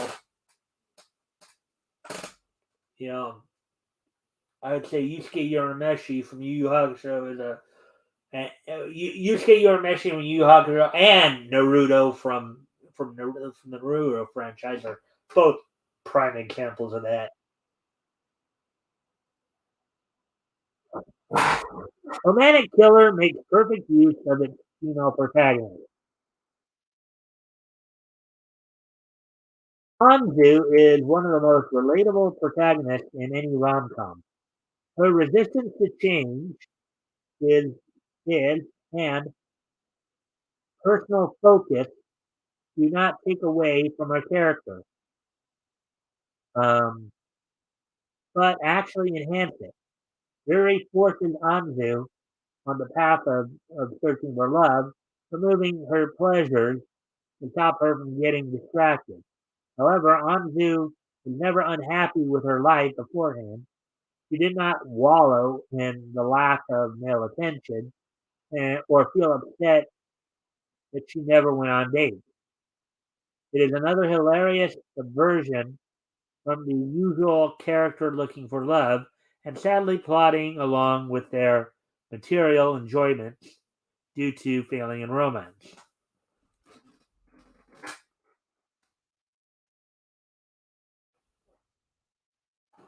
Anzu's independence throughout Romantic Killer makes her enjoyable to follow, and her weaknesses, many cockroaches, or her mainly cockroaches, or her inability to overcome Ruri's sadistic schemes, um, create a hilarious concoction of possible situations to test her adaptability.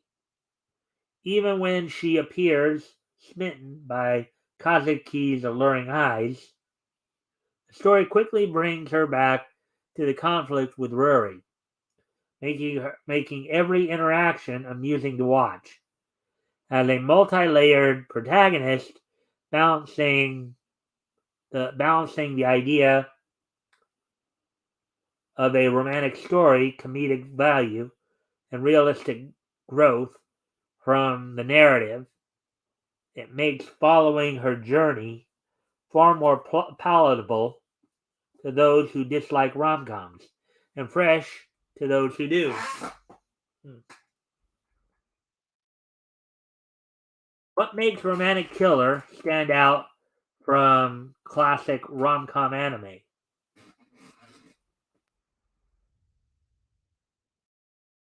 Another aspect that makes Romantic Killer stand out from its counterparts is the artistic design that the shift from soft and gentle anime drawings to Anzu's hard-lined masculine appearance during her rants or moments of defiance bring the series to a new level of entertaining The anime has that feel of emotion shown to the audience rather than told through the dialogue. This artistic decision makes it far more appealing to those who grow bored with the usual romantic anime's playful chibi art or only handsome male characters. Hmm. Romantic Killer's experience is fun, offering enough to draw in a diverse collection of anime fans without overdoing it or becoming messy in its message and direction. It, it trends the line of romance, bolsters a comedy, and explores a fresher story of both themes. All of this makes it a must watch for rom com fans and non fans alike.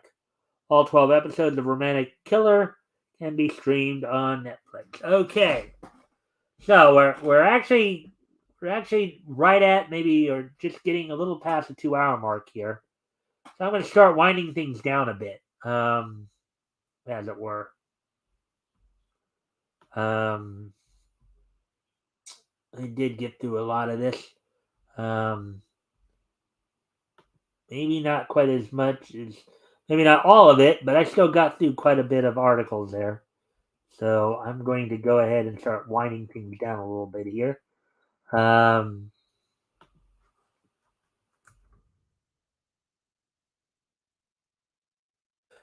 I think part of that was just simply because I basically had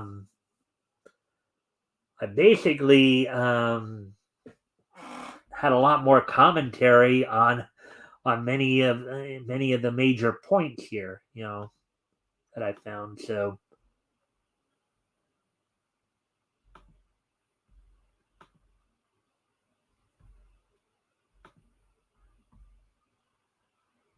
do this real quick.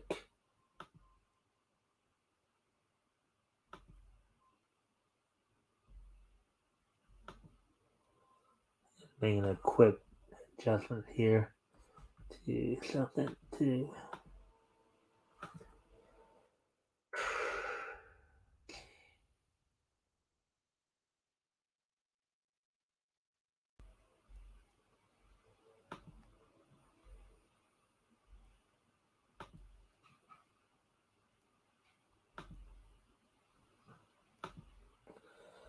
All right. So, anyways, just made some. Okay, so with that, of course, it's probably a good time to start winding down here a little bit here.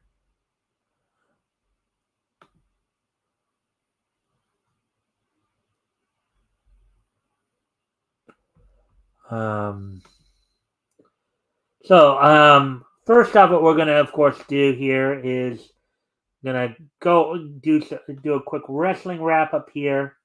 Um,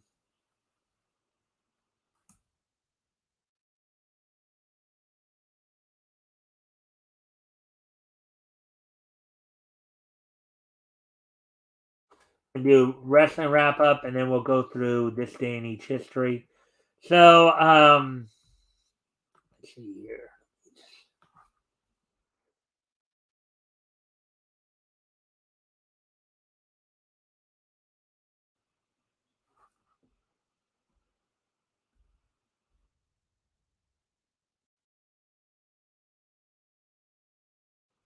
Okay, so first, let me.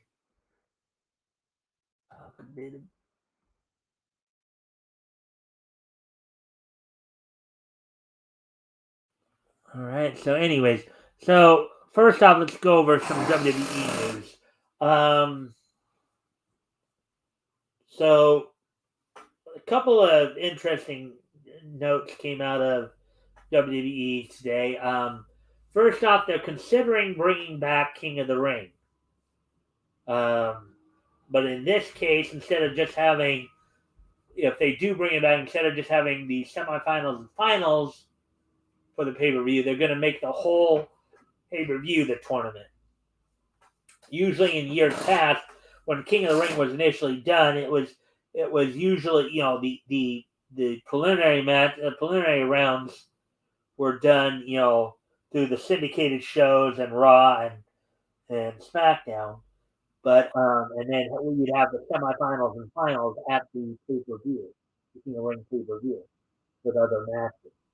But looks like there is some consideration that um, that that Triple H is considering bringing it back, and in doing so, you're going to have the entire tournament happen in one night, which might actually be a good thing because you know tournaments are good. Even in pro wrestling, tournaments are good in that, especially when you're having them in one. So theoretically, the two who make the finals are theoretically going to be wrestling. Depending upon how many rounds there are, could be as little as three. Depending on how many rounds there are, they could be wrestling 3, 4, 5 times in one night. Could be really be testing their endurance, their stamina, and all that. So that would be fun to watch. Um,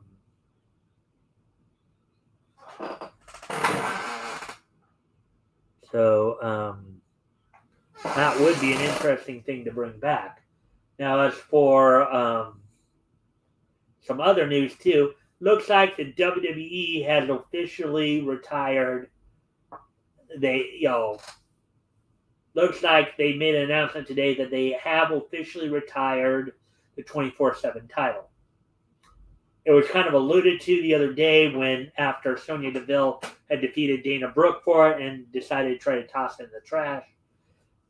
Some people would argue that may have been the WWE's way of a subtle shot at saying just what they think of the 24/7 title.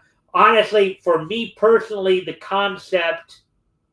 such a concept is kind of ridiculous, quite honestly. They tried that concept with the hardcore title years ago, back in the late 90s, early 2000s. It's kind of a ridiculous concept. I mean, maybe in short bursts, yeah.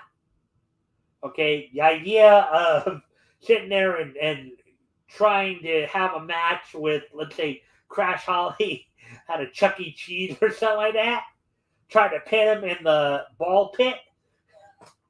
Okay, that might be fun in short bursts, but to make that a permanent thing, yeah, not really a good not really a good thing. After a while, again, in short bursts, it's good, but eventually it's a gimmick that can very quickly lose its steam. It's something that not a lot of people might. I mean, let's say you're out at a restaurant, right? Let's say you're at Chuck E. Cheese, okay? You're having a good time with your family. You're having a good time. Your kids are playing the games, playing the ball pit.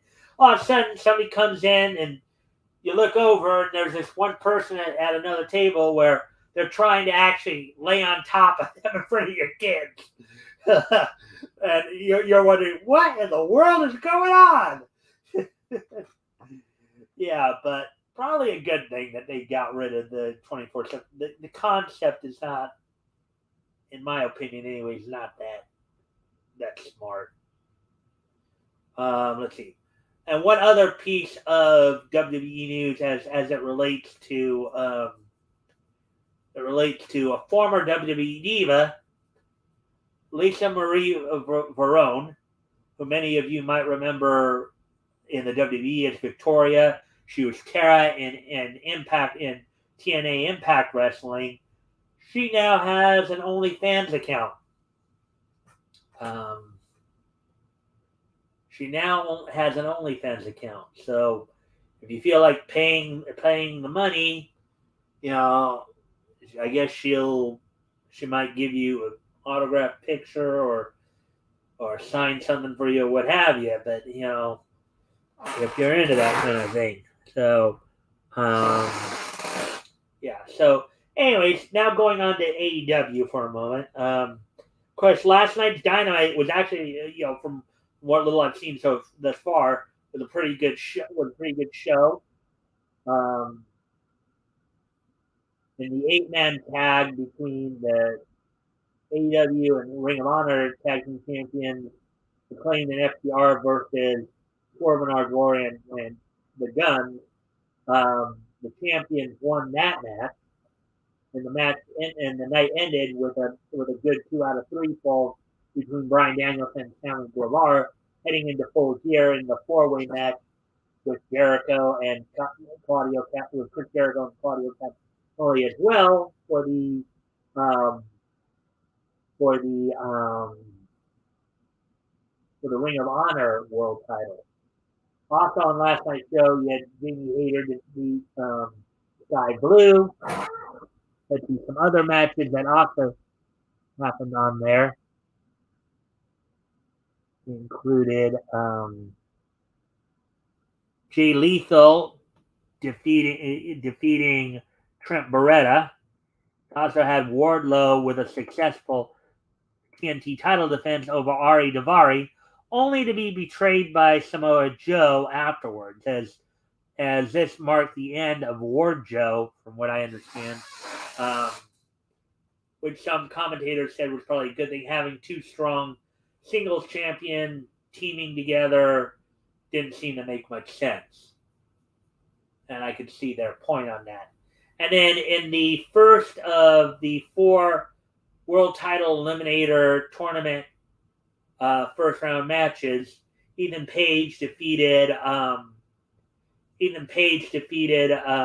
Eddie Kingston with a tremendous crucifix bomb off the top turnbuckle.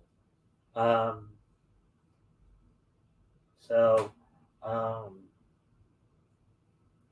move, of course, he calls the Ego's Edge. The Edge, we know the Edge got that name from when Razor Ramon used a drop version of that crucifix powerbomb, the Razor's Edge, and then it became the Outsiders. And now everybody calls that crucifix powerbomb, particularly the one where you either fall or throw the guy. Now everybody calls it the Edge now. The technical name is a crucifix powerbomb. But and let's see, anything else here? Okay.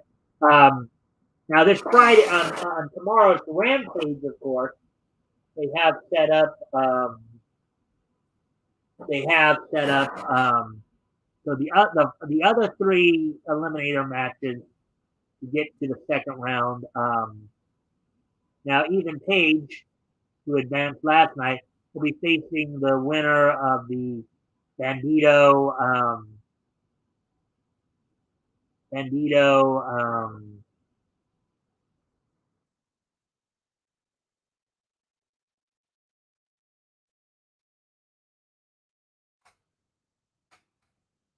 Roosh match. And then let me see. The other 2 matches are going to be happening tomorrow night. Other 2 matches that are going to be happening tomorrow night were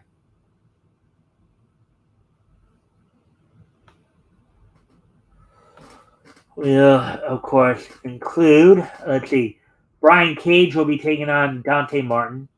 Roosh, Bandito, we already talked about that. So they only have. I thought there was a 3rd match in there, and then Kayla Sparks will be taking on Nyla Rose. Nyla Rose in preparation for basically the TNT or TBS title match against Jade Cargill. Now Jade is the actual.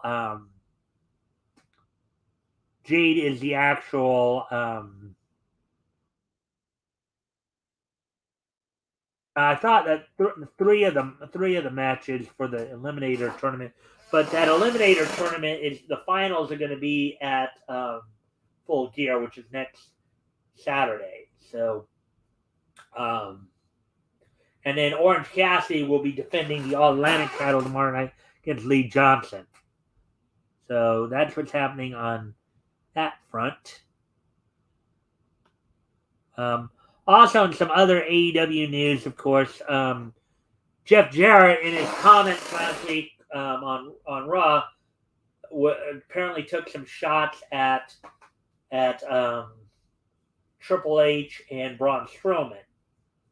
Now, according to some of the sources, of course, the issues between him and Triple H may be how Jeff Jarrett was fired from his position in WWE by Triple H to bring in his buddy Brian James, aka Road Dogg, and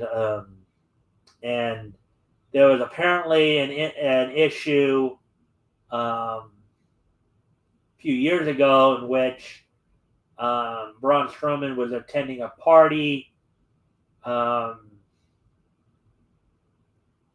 Jarrett's or something, attending some kind of event with Jarrett where Karen Jarrett, formerly Karen Angle, her son had I guess tried to get, and there was her son or daughter had tried to get an autograph from Braun, and he kind of rude about rejecting it, and Jarrett found out about this, yelled at him, and hey, if you don't behave yourself, I'm going to tell Kurt Angle, and once Braun knew who she, because apparently Braun didn't know who it was, and that's and then when he realized who it was, he just said, "Oh, please don't tell So there's apparently some issues between Jarrett, Triple H, and Braun Strowman. So now one last piece of wrestling news to go over here real quick before we get to this day in each history segment. This weekend, this Saturday, is the NWA's next big event, Hard Times from New Orleans. This weekend, of course, the main event will see Trevor Murdoch defend the NWA World Title in a triple threat match against the, at least for the moment, the current NWA World Television Champion Tyrus and Matt Cardona. Of course, at the show, Tyrus will be giving up the title to cash in an opportunity for the world title. So also announced La Rebellion will be defending the NWA World Tag Team titles against Hawks Aerie. So La Rebellion, Bestia 666, 666, and Mecha Wolf will be defending the World Tag Team titles against Hawks Aerie, Luke and PJ Hawks, father and son team. Of course, Damien 666 will be La Rebellion's corner. In another triple threat title match, Camille defends the World Women's title against Kylan King and Chelsea Green.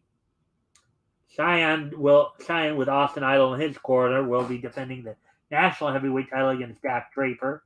Homicide defends the World Junior Heavyweight title against the future legend Kerry Morton with Ricky Morton in his corner. The NWA World Women's Tag Team title will be on the line as Pretty Empowered Ella Envy, Kenzie Page take on Maddie and Mystic Kate. Maddie and Mystic Kate earned this title shot recently with an upset victory on Pretty Empowered on a recent episode of USA on NWA USA. Let's see.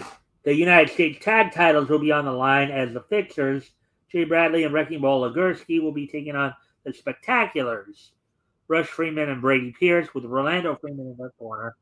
Now, Brady Pierce, he reminds me of his look. I haven't seen him actually wrestle as much, but his look reminds me a bit of Barry Windham. So I'm looking forward as time goes on to watching this guy to see how much he does compare to the Wyndham in terms of now some other of course what other title match that will be happening will be J.D. Richards defending the Major League Wrestling National Openweight title against Colby Corino. Now, a couple other matches that are also happening on the show include Tom Latimer taking on EC3, and in a Voodoo Queen casket match, the non-binary nightmare, um, Maxie and Taylor um, will be taking on Natalia Markova. So that's what's happening this weekend with the NWA with their upcoming event there. So with that, we'll go ahead and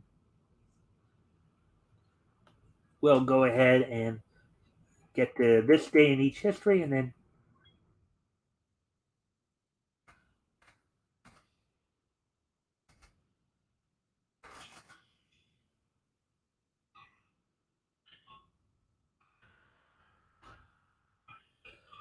anyways, with that, as we start to wind things down a bit, did go a little longer than I intended to, but start to wrap things up here a bit. Let's see, 1992, 1997, 72, and 2002.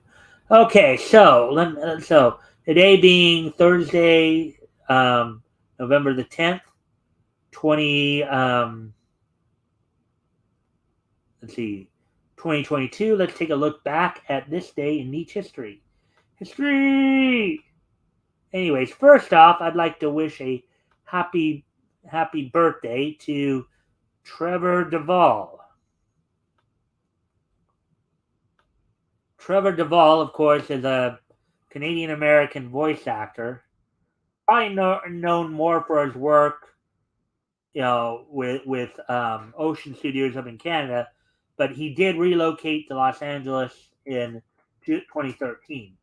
Among some of his probably more well-known roles would include, let's see,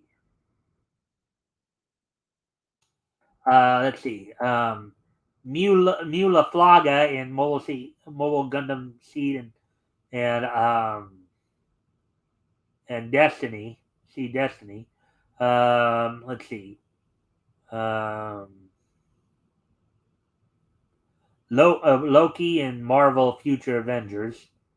He lent his voice also to, let's see, to Mukotsu in Inuyasha. He was actually provided the voice of Togusa in the Ghost in the Shell standalone complex OVAs that were voiced up in Canada. Gladius and Clement Gillard. Let's see.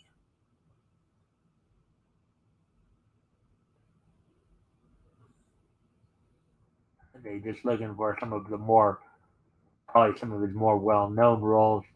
Stuff that would have been. He was Claw in Project Arms. Let's see. Here's some of the stuff that would have been more on TV. Trying to find some of that stuff. Let's see. He was Scourge and Megatron in Transformers Cybertron. He provided the voice of Alpha Q, all the Terracon units, and Bruticus Maximus in Transformers Energon. That's probably more or less a lot of stuff that he didn't really have a lot of feature roles up in Canada, but he was like one of those character actor type of guys where he would have where he would have where he would have a lot more character roles. So he's more heavily involved up there. So happy 50th birthday though to Canadian American voice actor Trevor Duvall. Now moving on to the next piece of neat history here.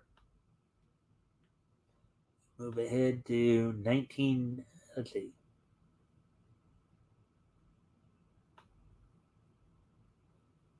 Move ahead to 1992 here, 30 years ago today.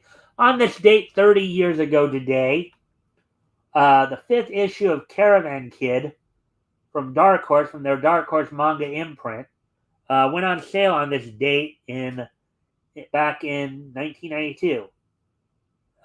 Sold for $2.50 for 32 pages. So basically, as I understand, the Dark Horse manga imprint was the one where they basically made, they basically adapted mangas into like Western style comics. I mean, you can tell by the art there that looks more like anime manga ish than your traditional Western comic right there. On this date 30 years ago today, the fifth issue of Caravan Kid and Dark Horse, their Dark Horse manga imprint, um, went on sale on this date.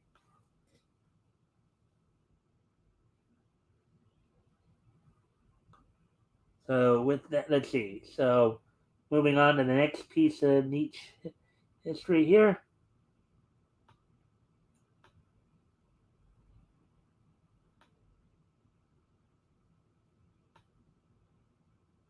So on this date in 1997, the night after the infamous Montreal screw job, night after on Monday Night Raw and on WCW Monday Nitro. In response to being outed as the catalyst behind the controversial finish to the Bret Hart Shawn Michaels match, the previous evening at Survivor Series, online criticism had begun almost immediately after Michaels was declared the winner of the match. McMahon Jr. famously states during an interview, during an in-ring promo on WWF Monday Night Raw, quote, Vince McMahon didn't screw Bret Hart. Bret screwed Bret Hart, unquote, turning heel and transitioning himself into the quote unquote evil owner persona as Mr. McMahon in parentheses there that he continues to play to this day. Meanwhile, on WCW Monday Nitro, announcers Mike Tenay and Tony Schiavone strongly condemn the actions of McMahon and Michaels, effectively accusing them of double-crossing Bret. Now, of course, this whole situation just added more fuel to the whole Monday Night War feud there. This was the night after that happened. Of course, as I mentioned yesterday, Bret was on his way to WCW. Contract was up with the WWE. The man didn't want. Basically, what Vince was partly worried about was Vince McMahon would take the WWF title to over to WCW and virtually do the same thing to it that Medusa, that Deborah Maselli, aka Medusa, aka Alundra Blaze, did to the WWF Women's title. Um,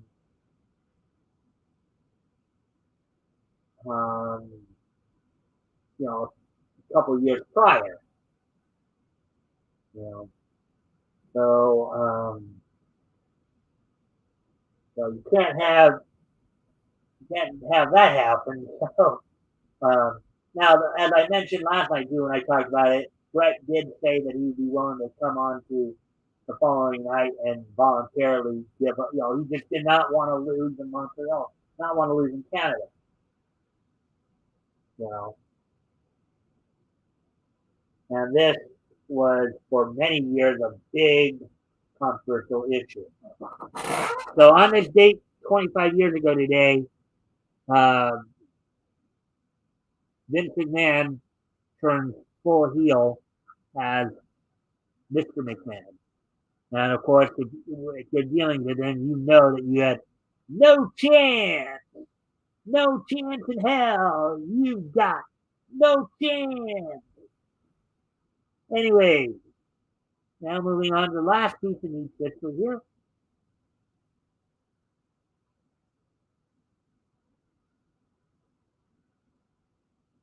The last piece of news history here. On this date, 20 years ago today, this date 20 years ago today, Fox had a couple of very interesting um, episodes. The Futurama episode Crimes of the Hot premieres, guest starring environmentalist and former Vice President Al Gore. This was his second guest appearance in the series. Also on that same date, The Simpsons episode How I Spent My Summer Vacation first airs, guest starring a number of talents, including Mick Jagger and Keith Richards of Rolling Stone, Lenny Kravitz, Elvis Costello, Brian Setzer, and Tom Petty. This was also the last episode in production order to be animated in traditional cell animation. However, the final episode in broadcast order to be animated in cells was Helter Skelter. So this is the last time that Simpsons was animated in production order. This is basically the last produced episode in cell animation, not necessarily the last broadcast in cell animation. So, anyways, there we go with that. As now we come to the end, and I thank everybody for being here tonight. I hope you guys enjoyed the content, enjoyed the show. Tomorrow night, of course, we'll have Rick Piper on as our guest host as we take a look back in comics history, continuing our coverage of June of 1939 as we'll be looking at comics that went on sale in June of 1939 from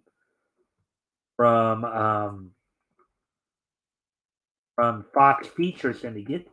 I'll be introducing you to, of course, some heroes: Green Mask, Blue Beetle, and Zanzibar, who all made their first appearances in Mystery Men Comics #1, which we'll be reading from tomorrow night, as well as Wonder World comic, The Flame. So, with all that, I thank you guys for being here tonight.